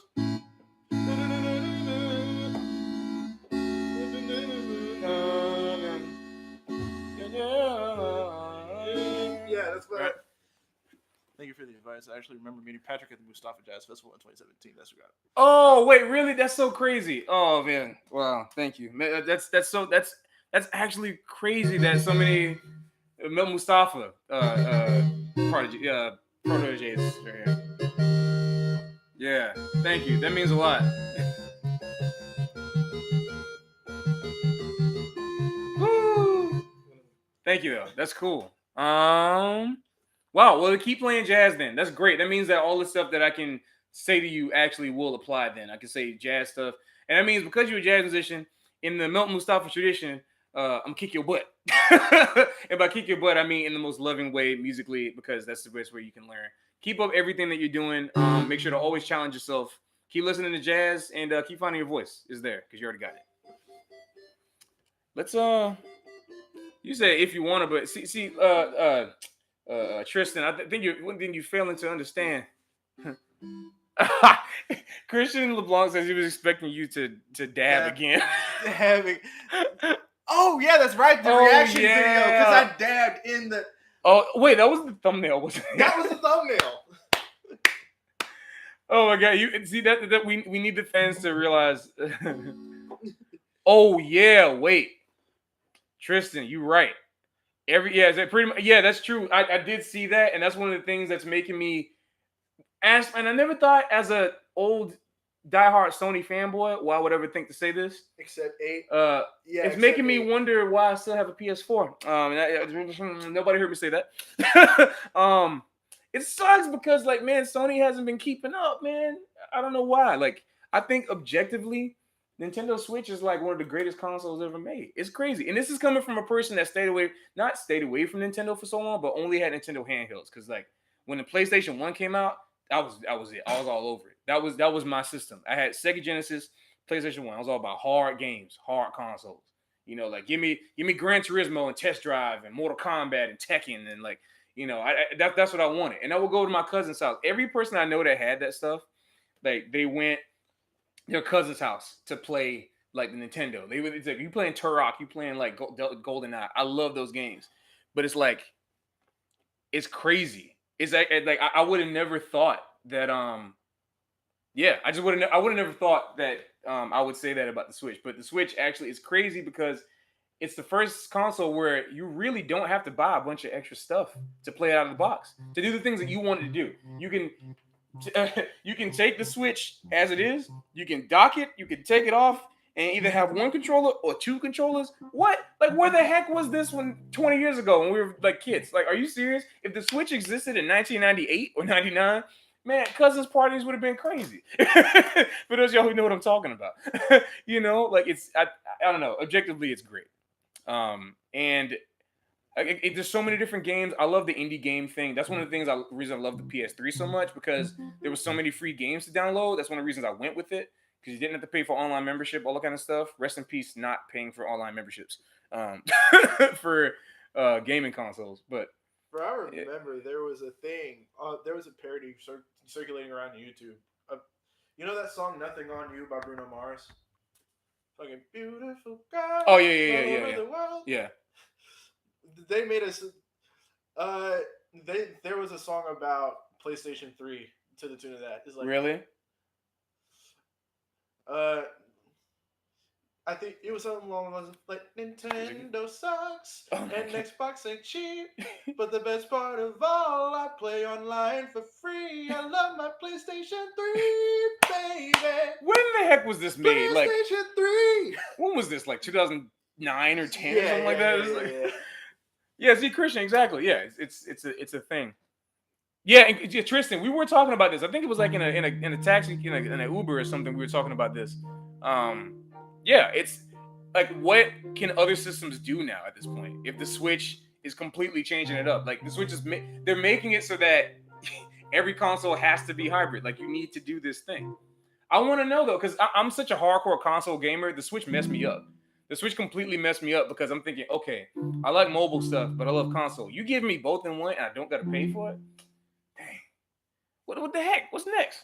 I don't know. It's crazy, man. All I know is that I am sticking to my PS1 copies. I know, yeah. Lord knows I'm not about to waste more money on games that I already own. Right. Wait, do you guys see the place? Oh yeah, the PlayStation Mini. They're doing the mini NES thing, where it comes with like 25 games preloaded onto the PlayStation thing. It's shaped like the PS1, but it's only smaller. It's like 45% smaller. For $100. I mean, I don't think it's worth it, but I'm sad, Chris. Why are you sad? I can't. I'm only 25. I'm not old. They're already making a PS1 classic. They're making a PS1 classic. It's calling PlayStation 1. Some kind of vintage retro classic is a cool way to make me feel a little old. Come on, man. No. I'm sorry. But the distinction is necessary, because before you had the PS1, you had the PSX. Yeah, exactly. People weren't even calling it the PSX though. They were just saying PlayStation. PSX was how you wrote it to distinguish it from the other thing. Yeah. But it was just PlayStation. You just called it. People were actually calling it PS1. The only reason why they named it PS1 on the new white one is because people were calling it that. You know. Oh my goodness, they should actually have the. Oh, so wait a minute. Let me look this thing up. Okay, so you're saying that It's the same. it's the same design as the gray. PSX. The gray PSX. Man, I played so much freaking Test Drive on that thing, and Twisted Metal, and Spyro the freaking Dragon. Spyro the Dragon is the best, man. And here's the thing, and I've been talking to Khrys about this. Like, I'm kind of conflicted because Khrys just went in his room, but you know how I've been conflicted. Oh, this is why he left. You know, certain things you got to load. Look at this thing, yo. He got it. This cat has it. I have it. This is not PlayStation Classic or whatever the heck it is. This is the OG PSX. You see, let me. Here's a history lesson for some of y'all. I love y'all, but see this thing? That's how you open the disc tray. You see that little thing? I'm afraid to touch it, but this little reader right there. That is a laser. That laser thing. Let me tell you something about it. This is the reason why they made the PS1 as opposed to the PlayStation, because so many people were breaking this little thing, and I don't know if any of y'all remember it, but the only reason why my PlayStation died in the year 2000 is because this little laser thing right here broke. Like, I don't know what happened. It just stopped reading discs, and I was so mad. I was trying to remember what game I was playing where the thing broke. But man, holding this Switch took it back to cartridges. Isn't that crazy? Nintendo was having all the freaking. They never left from the cartridges though, because they had true. the 3DS XL, they had the 2DS. Now they had the DS. Well, it's because the Switch is technically a mobile home console and home. Yeah, it's like a hybrid combo thing. Yeah, you know, which is crazy. But man, thankfully, sure. I mean, like, yeah, again, because I had a Sega Genesis, which I don't have mine in my room, but it's in Florida, original home. But man, I don't know, man. That's crazy to think that they actually invented that thing, man. I mean, I'm sorry that they came out with a classic. Yeah, that is even why UMDs were a case. Yeah, for PSP. What happened to UMDs? I remember when those things came out. Like, I had my PSP 1000 in 2004, 5 or something like that. What the heck happened to the UMD discs? Like, I thought it was going to be the new. Oh, look at this new thing. Like, nope. There was a time when they were selling DVDs for PSP on these little things. Yeah, I remember I had a copy of that movie Robots with Robin Williams. Oh my gosh. I didn't know anybody actually. Was that a thing people watched? That was a thing that I had actually watched on my PSP. Oh, there was Sony exclusive media. Oh yeah, because there was a market. Before streaming, it's so crazy, man, to think about that. There was a world before streaming, yo. Yep. Yeah, like Blockbuster. Okay, I'm not gonna make this a nostalgia blast post video, but woo, Blockbuster, bro. That too, even GameCube style discs could be found elsewhere. Yeah, you know what I'm saying? Yeah, the GameCube little mini DVDs. There was computer software sold on those things. Like, I remember there was actual like computer software, but what? Like, I tried putting. Okay, me and my friends were so stupid when Sonic Adventure 2 Battle came out. What was this, 2003, 4? I don't remember. But I remember when I was in 5th grade, me and one of my friends from the neighborhood were trying to convince people that we could burn copies of GameCube discs. And we were just like because we were just so into Sonic. This is one of the things that was like, wait, GameCube's in like GameCube's music. Well, Sony just, yeah, all right. But anyway, yeah, I actually remember a time when me and my friend for elementary school, we were trying to, because I remember that was that time when, like, I don't know if y'all were going through any of the neighborhoods, and you would see like a DVD, like a zipped up DVD case, and there was like booklets of DVDs, and it would just be blank DVDs with the names of games on it, because it was just people just burning, like making just, we call it pirated games now, but we just bootleg. It's just, just bootleg games. You just take. Like, you just take the disc, you put it in, you could burn it, get NFL Game Day 2002. Yeah. Crazy Taxi, you know? Like, that Dreamcast, exactly. That's one of the reasons that made the Dreamcast fail, was because everybody had burned Dreamcast discs. Also, the other thing, too, is that they tried to prevent it, too, with all the Bleemcast discs. Right, exactly, yeah. But, because everybody wanted to play stuff like Metal Gear Solid on their daggum Dreamcast. Man. Man, see, my neighbor had a Dreamcast and an Xbox. That's the only way I was able to get to that stuff. But I just remember we really wanted Sonic Adventure 2 Battle. That was like, I don't know why. And I didn't even play that game until like years later. Like years later. We had a startup this. You saw. Oh, yep. I remember those things too, man. It's because they work the same way as like Game Shark. It was like the same kind of where like you put the Game Shark in. Man, that's another thing. I've been trying to find Game Sharks.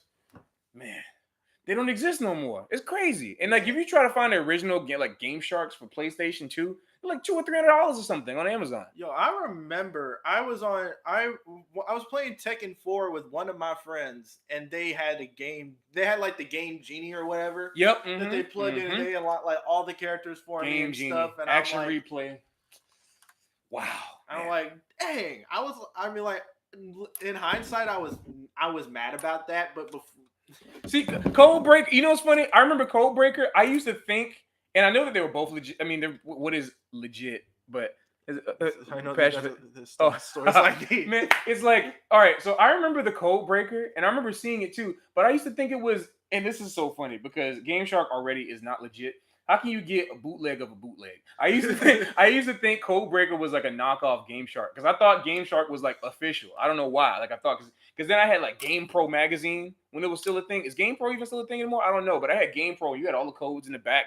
You would only get. I know Code Breaker was stronger, but I was using Game Shark first because that's what everybody talked about.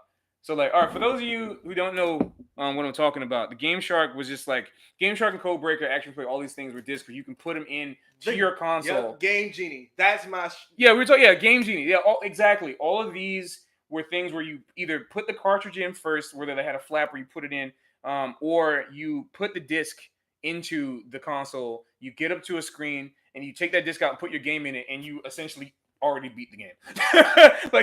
Just thinking about it, and the thing I appreciate about that is that it was back in the day when these games, you didn't even really have to play the story for it to be fun. I mean, there's a lot of games nowadays that are like that too, but they're so saturated with cinematics and cutscenes and all this kind of stuff. There's nothing like popping in. I mean, okay, I had this game, and Steve's gonna freak out when I say this too. It was Sonic and Knuckles' fault. Yeah, they showed the way. They knew the way. They knew the way. Knuckles knew the way. What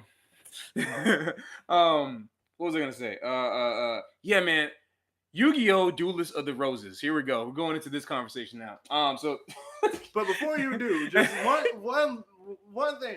I don't know if this was just me, but I used to go into the Walmart and they had like a slim little book about this slim, but about this thick full of cheat codes. It called it 25,000 codes or like 18,000 codes or like it was like those like the coin collecting books, but like with cheat codes in it. Yep, I remember like the whole Tony. I remember the Tony Hawk's Pro Skater stuff. I was looking up all the cheat codes, like unlimited special, perfect grind, perfect. Man, this is so crazy to think about, man. Mode, like you would be like it. You would be like moon gravity physics when you was up in the air. Yeah. Bro, Lord. Like imagine using a Game Shark on like a Persona game or something. Like what? Like that? Like no, you shouldn't do that. You have every Persona. You have like all the moves, all your social ranks up. Like what's the point of like you do? But at the beginning, because like imagine pretty much cheat codes equal microtransactions. Like just imagine though, like you imagine having a game where like so you're playing Persona 5, right? And then you put in a Game Shark, and then immediately after Ren is in the like getting interrogated, he gets caught by the police in the opening cutscene of the game, whatever, and he starts getting interrogated. You start off. Where the heck do you even start off? Do you start off in LeBlanc? Is that like the first place you start off in school? You start off in LeBlanc. Okay, you start off in LeBlanc, and all of a sudden, like you have all 22 Arcana unlocked, and like all level 10. And you go into Tartarus for the first time, and you just don't do anything. It's like certain games just don't work like that. It's funny. Like just like sneak up behind a shadow, and you're like, you already own this mask. Yeah, exactly. Right, exactly. Like what?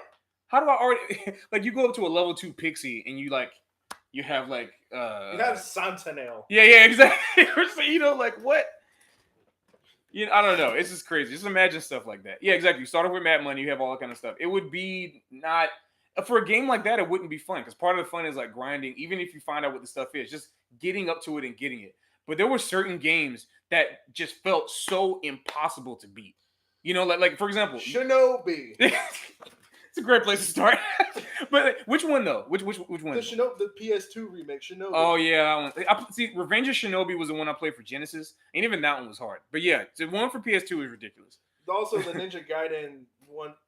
Yeah, Ninja Gaiden. The original like Ninja Gaiden games, because those things are freaking ridiculous. Well, the first one, the one that they did for Xbox. Yeah. Ninja Gaiden Black, I think.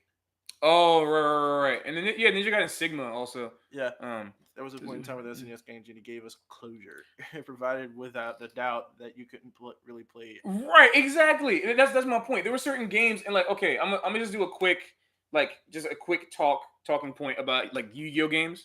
So Yu-Gi-Oh! Duels of the Roses was like an interesting like tactics-based Yu-Gi-Oh game. You can move the cards around on the actual like playing field on the 7x7 playing field. So it kind of changed the mechanics up a lot.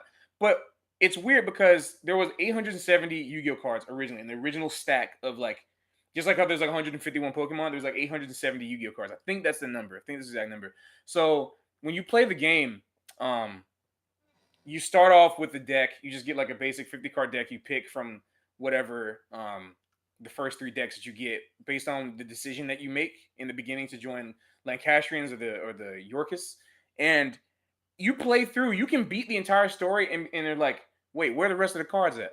Like, how do I get? There's no card shop. You can't buy cards. There's no cards. Like in the rest of the Yu-Gi-Oh games, there are card shops. There's no card shops, and there's just this wonky 2-player version where you have 2 people playing on the same screen, and you can see each other's hand.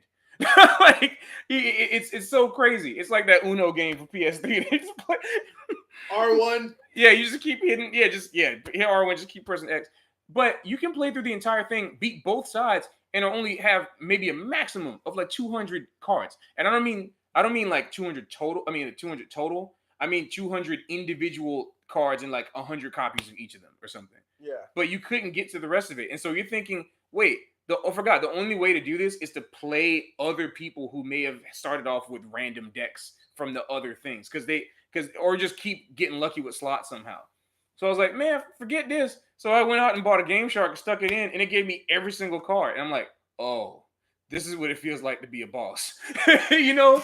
And those things just don't exist anymore. But anyway, that's a long spiel on that kind of thing. The first Xbox Ninja Gaiden was so done they had to rebalance. See, yeah, exactly. Yeah. All right.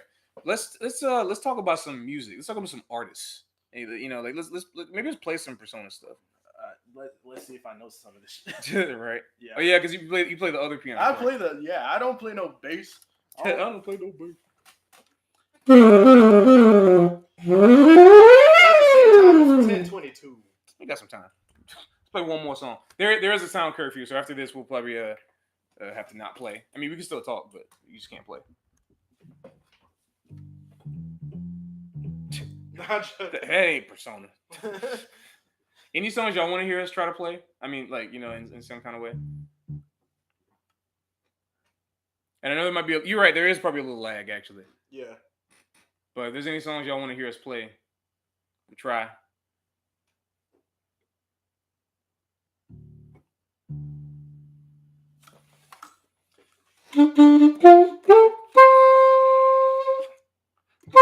Oh, the best thing. That's the song I listen to the least, bro. The hardest part about that song is the beginning, bro. Whatever. Yeah, exactly. On that, let's go to 175.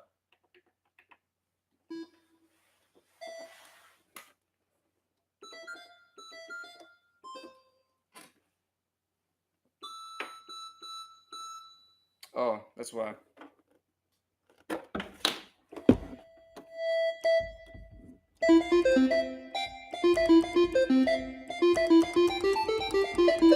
Tough. This is why they get robots to play this stuff. It's because of that kind of thing. But then, you know, it goes into the vibe, you know.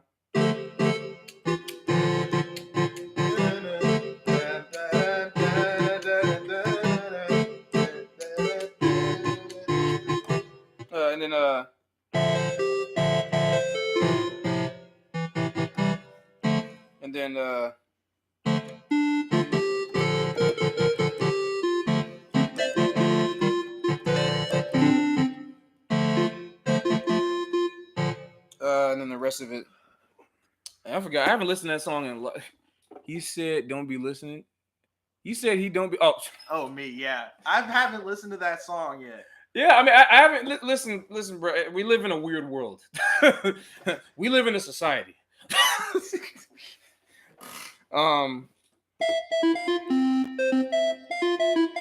Give me something easy to do.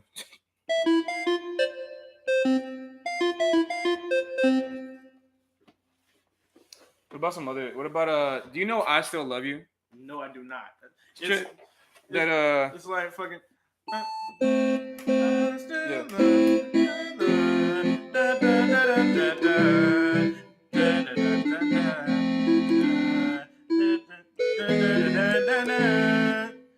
No, it's A major there, isn't it? The last time. Oh.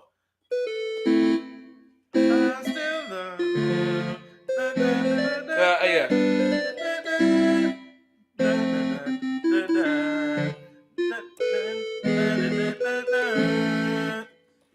Yeah.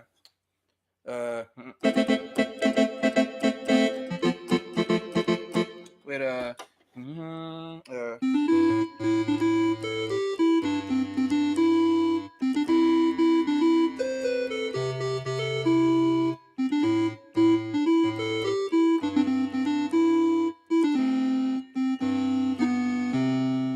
that's one of my favorites, man. That's.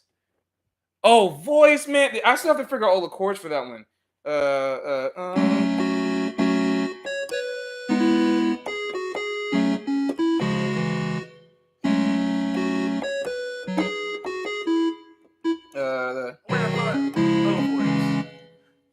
confused it with Spice. And then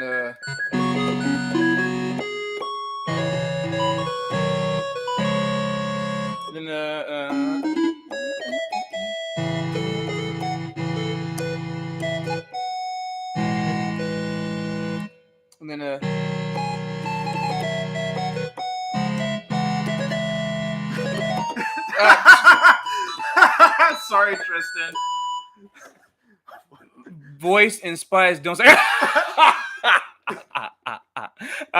See, Khrys, that's great. That they I both still love you. end in ICE. I am sorry. Yo, but Spice is the real. Oh my goodness! Wait, the chords for that. Oh, yeah. So the opening thing was. Just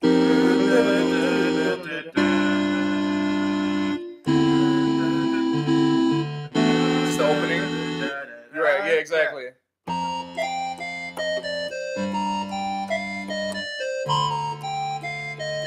Then. Oh, it's so good. It's so freaking good, man. That's like one of my favorites. And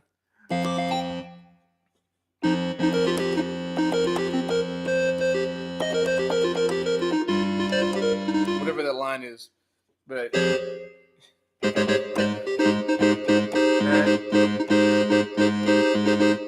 whatever that, yeah.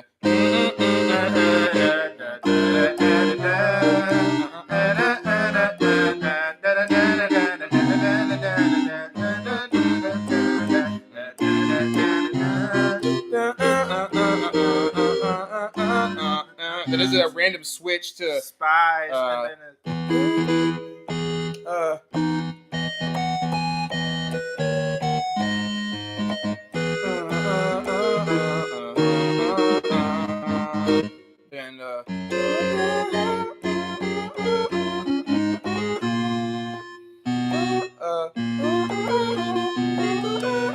then it does that.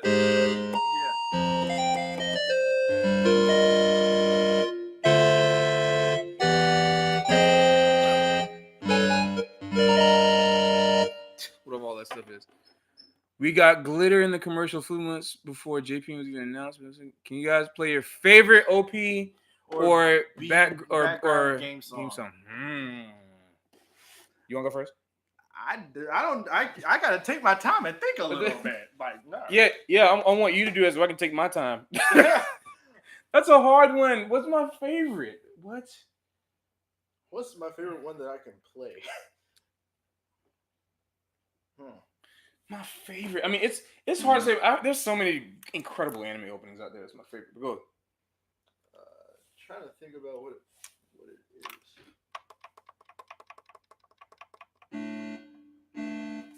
Oh, I know you're trying to do. I know you know what I'm trying to do.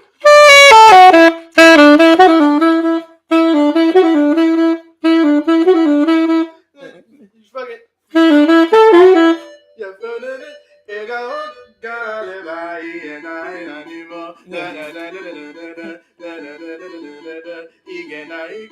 yeah. Y'all know that? That's the Food Wars one, right? Yeah, that's the first ending to Food Wars. That's a great one. We still need to do that. But I was thinking fucking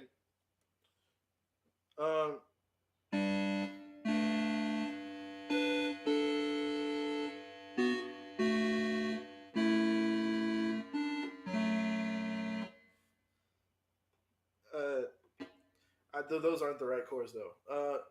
Excel Saga, of course, man. Of course, man. That's honestly my favorite. You said that's everyone's favorite. Who in 2018 actually knows Excel Saga? Like has actually watched it? Hail Il Palazzo. That's like one of the. You know what's funny? That's actually one of the few shows. And there's a lot of 90s shows that I enjoy from the English dub. That was one of them that I actually enjoyed equally in the English and Japanese dub. I don't know. Maybe it's an unpopular opinion, but I actually enjoyed that in both dubs. Ooh, my favorite.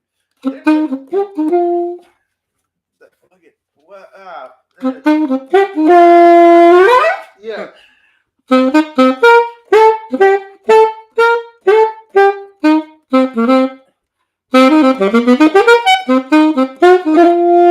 And that bridge. Oh,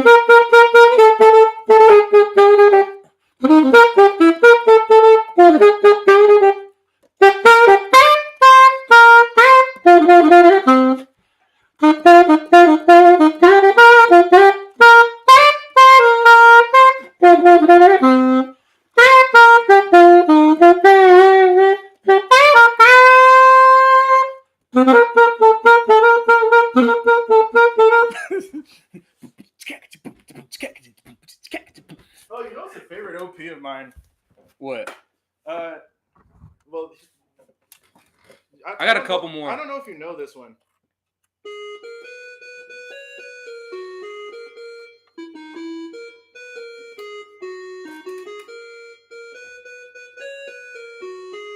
I've heard of this. What the heck is it? See, I don't know that much new anime. I'm sorry. It's not a new anime. What is that from? It's Naruto. What is that? Wait, what is? So sakana shimi o yasashi sunny. Which opening is that? Third. That's the third from the series? Yeah. That's the Tia one? No, that's Little by Little. Man, has it been that long since I've seen this show? Yes, it has. Bo! Oh my goodness. Wait, has it been that long since I've seen that, man?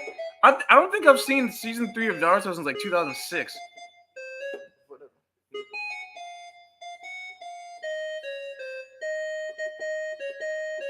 Kogias? Yep. Yeah. Kogias, yo. Oh, whatever. Christian just said something that is very necessary. Oh, I don't know that one.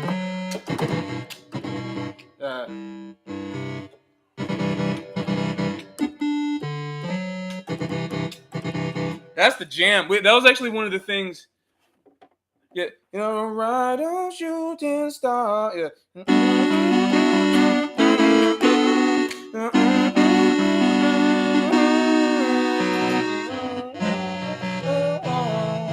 Right now.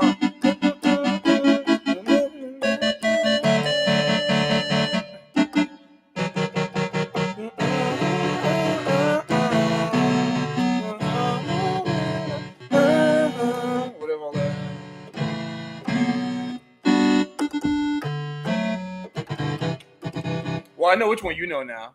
I know which one you finally know. I can't play with both hands. Oh, Trigon, yeah.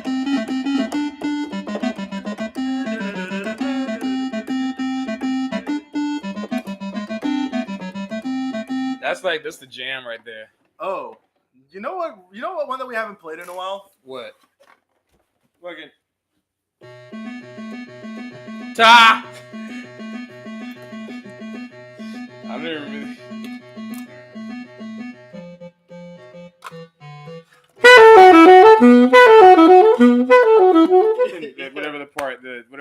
this. The Bungo Stray Dogs opening. Yeah, I missed that. Yeah, that was a good one. We played that. What was our first ever the Liberty City show that we did in 2016? We did that one with Emmy. Yeah.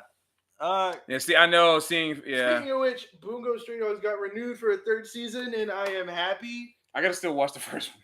I'm in the middle of the second one. Yeah. Actually, so I actually need to catch up because I don't remember what happened.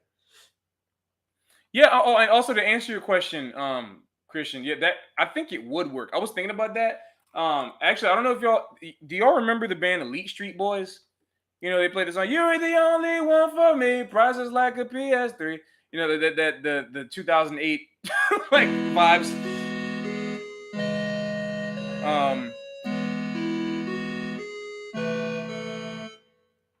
So Lawrence Lee Jr., who is a bass player and also plays some guitar too, he's in that band right now, and he actually was talking about like they want to do some stuff. Like there's a lot of stuff we want to do together. I'm not gonna say anything official yet, but there's some things that like we're definitely interested in playing with each other. So hopefully we can find something that we can do in the future that would incorporate that. And with them, that song would be easy to do, because they do that kind of stuff. So, yeah. Oh, there's a song that I liked that I was gonna play. I forgot which one was it. Oh yes, this is for the old anime heads out there. Well, that's also for the old heads too.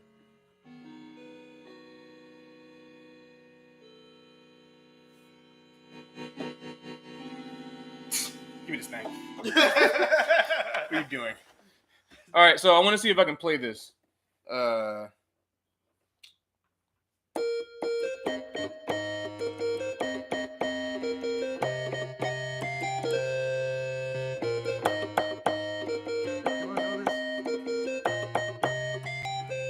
I don't know where to go when I feel like crying. Oh my. Something. What is it? Open myself. Yeah. Oh, open myself. Be something new. I want to stop, and grow up a bit. Did you see the Jump Force announcement? I did. Wait, what? I'm hyped for that. What is the Jump Force announcement? It's like J Star's victory. No, I know what Jump Force is. Is there something new about it that I didn't know? Someone started typing the lyrics in the thread into it. Wait. Does that mean that Yusuke Urameshi is in Jump Force? Is that what you're trying to tell me right now? Because I'm trying to figure out, like, what's the Jump Force announcement? I knew about Jump Force since E3, but what is the announcement? Oh, family-friendly, PG clean. Family-friendly, PG. I skipped that fence a long time ago. I said at the airport. And Toguro, dude, Yusuke Urameshi. They need to put Hiei in there. Has Hiei always been in there? Or I don't remember.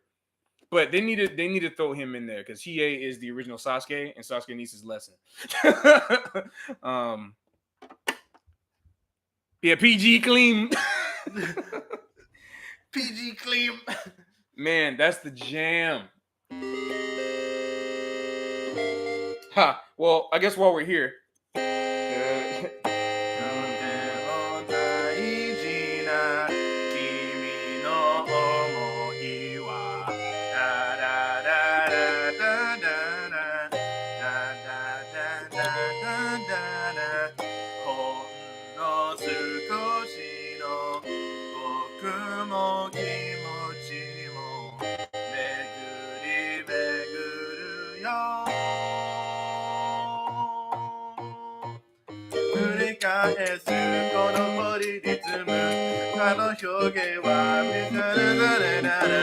I don't know the words, but I just keep on rocking, cause I know the melody like the back of my head. We played it so many times. Almost every show, the fans got sick and tired. I can't even play it anymore.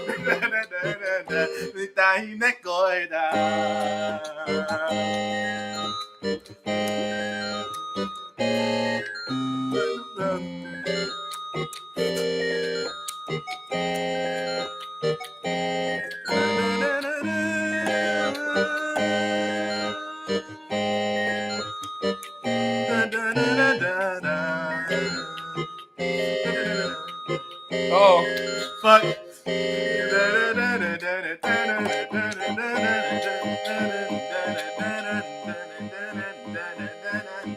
Shoot,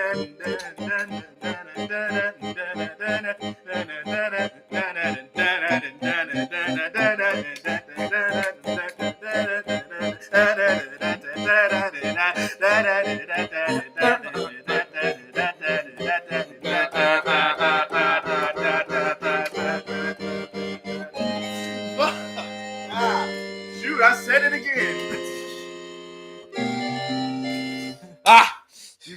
You guys gonna do anything when you hit 2K subs? That is for you to. That is for That's you for to us know, and for you to find out. That is for you to know and for us to find out. That is for us to find out, also for us to know, and then for you to find out after. The original, I got to be honest with you, we were a little zealous. I thought that we would hit. We were pretty dang on close. Thank y'all. This is crazy. Yeah, I thought that we might have hit 2K, and this is part like a hybrid. Like, if all the stars aligned, and that we, I think we might be closer than that, but I don't know. But regardless, what was I gonna say? Yeah, we thought that the stars are gonna align, and if by chance we hit 2K today, and then with this today was the anniversary, and John Coltrane's birthday was today. Hello, holla. And a whole bunch of other things happened today. I'm trying to remember. There's a bunch of stuff that happened today. Really important stuff. But lots of stuff happened today, and we're honored that our birthday had to also fall on this day. It's really incredible. Technically, the birthday I think is the 24th, but I wanted to put it on Sunday because it's just better. You know? Yeah. If I'm go not to church mistaken. on Sunday. You know what I'm saying? Yeah, you go to church on Sunday. You know exactly. It was No Cheese birthday week. Oh. Yeah, birthday week. Dang. Well.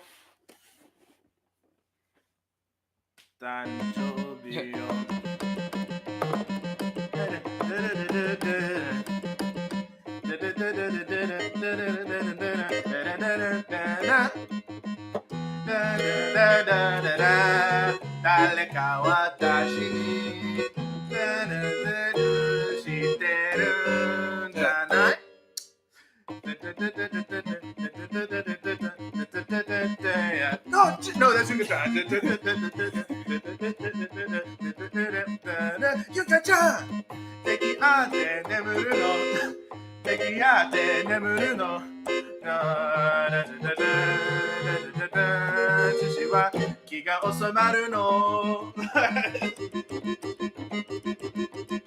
Oh, nigga. Whatever that crazy thing. It goes like some crazy stuff. Yo, you know, get a cheeseburger and don't forget the mayo. man, it might be that time, yo. Yeah. We've hit the 3-hour mark. Yeah, listen, we need to get some food. But listen, thank y'all so I'm very much. sleepy as heck. Bro. Yeah, you sleepy too? Yeah, I'm sleepy. All right, I'm hungry. I'm gonna get some food. Yeah, you get some. But thank y'all so very much for being here with us. This is actually really crazy that just to think. Order me some sushi. Yeah, right. They're not open right now, Steve. It's crazy to think that if we would have tried to do this like 5 years ago, it would have just not existed. And now all of a sudden here we have y'all as almost like this living room audience, so to speak, being with it personally from all over different places, New York, the rest of the world, rest of America, all that kind of stuff. It really means a lot to us. Please continue to support us, and we'll continue to give y'all videos. Like I said, we'll have a Patreon being launching very soon. As soon as we figure out how to work that thing, it's going to happen. And we're going to give a lot of exclusive content. Once again, show up to the Pocket Band, the J Music Pocket Band acoustic. I forgot to talk about that, but whatever. You'll find out more. It's going to be a lot. That's one of our main hustles now. You can find us, all on social media. You can find out about what that session is at Black Cat LES downtown. If you're from New York, it's downtown. Off the FMJZ stop. Otherwise, you can look up on Google how to get there and stuff like that. It's actually not that difficult to get to. It's right off the train. Boom, right there. Once again, it really means a lot that y'all here.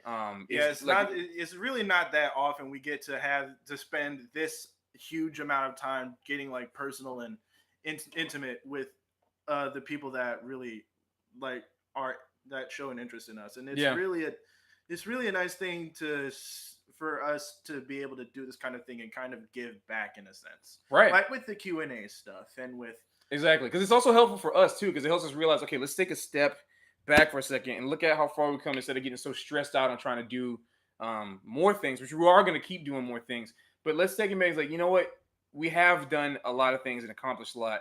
And thanks to y'all that have been with us, that no matter what, no matter through all the hardships, the lack of posting, a lot of posting, or whatever accounts, all that kind of stuff happening, y'all have stuck with us. And this is the reason why we keep doing this. This is the reason why throughout living in New York, this is why we want to go off the beaten path, chase the dreams. And that dream of, of playing with perfume is still in the back of my head, the back of our heads. Hey, who knows? The older they get, maybe they might feel a little more like, mature to use some, Yeah, they got rid of this. They got rid of the synthy vocals. The whole poppy instead of, so maybe they're on their way to doing live band stuff. Who knows? Let's see if they see this stuff. With y'all help, keep sharing it, keep spreading the word. With y'all help, people can see this and they will see it. I mean, it's clearly evident that 2 years ago at Cosmic Explorer, I don't know if y'all remember that Cosmic Explorer tour, they actually noticed us, yo. Me and Khrys were in the audience with Nicole and Ray, and we were playing, and they tweeted a picture that said, LOL, a Perfume Orchestra. We have the best ticket line. Yeah, best ticket line. So I'm like, but they didn't tag us, right? But it doesn't matter. That's the first step. And we freaked out when we saw that. So who knows? The sky's the limit. And on top of that, there were a buttload of people trying to tag us in the comments. Yeah, all y'all came to our defense, which is like incredible. It's like, come on, like that's what we want to do that for y'all. If y'all got any projects y'all doing, we do the same thing for y'all.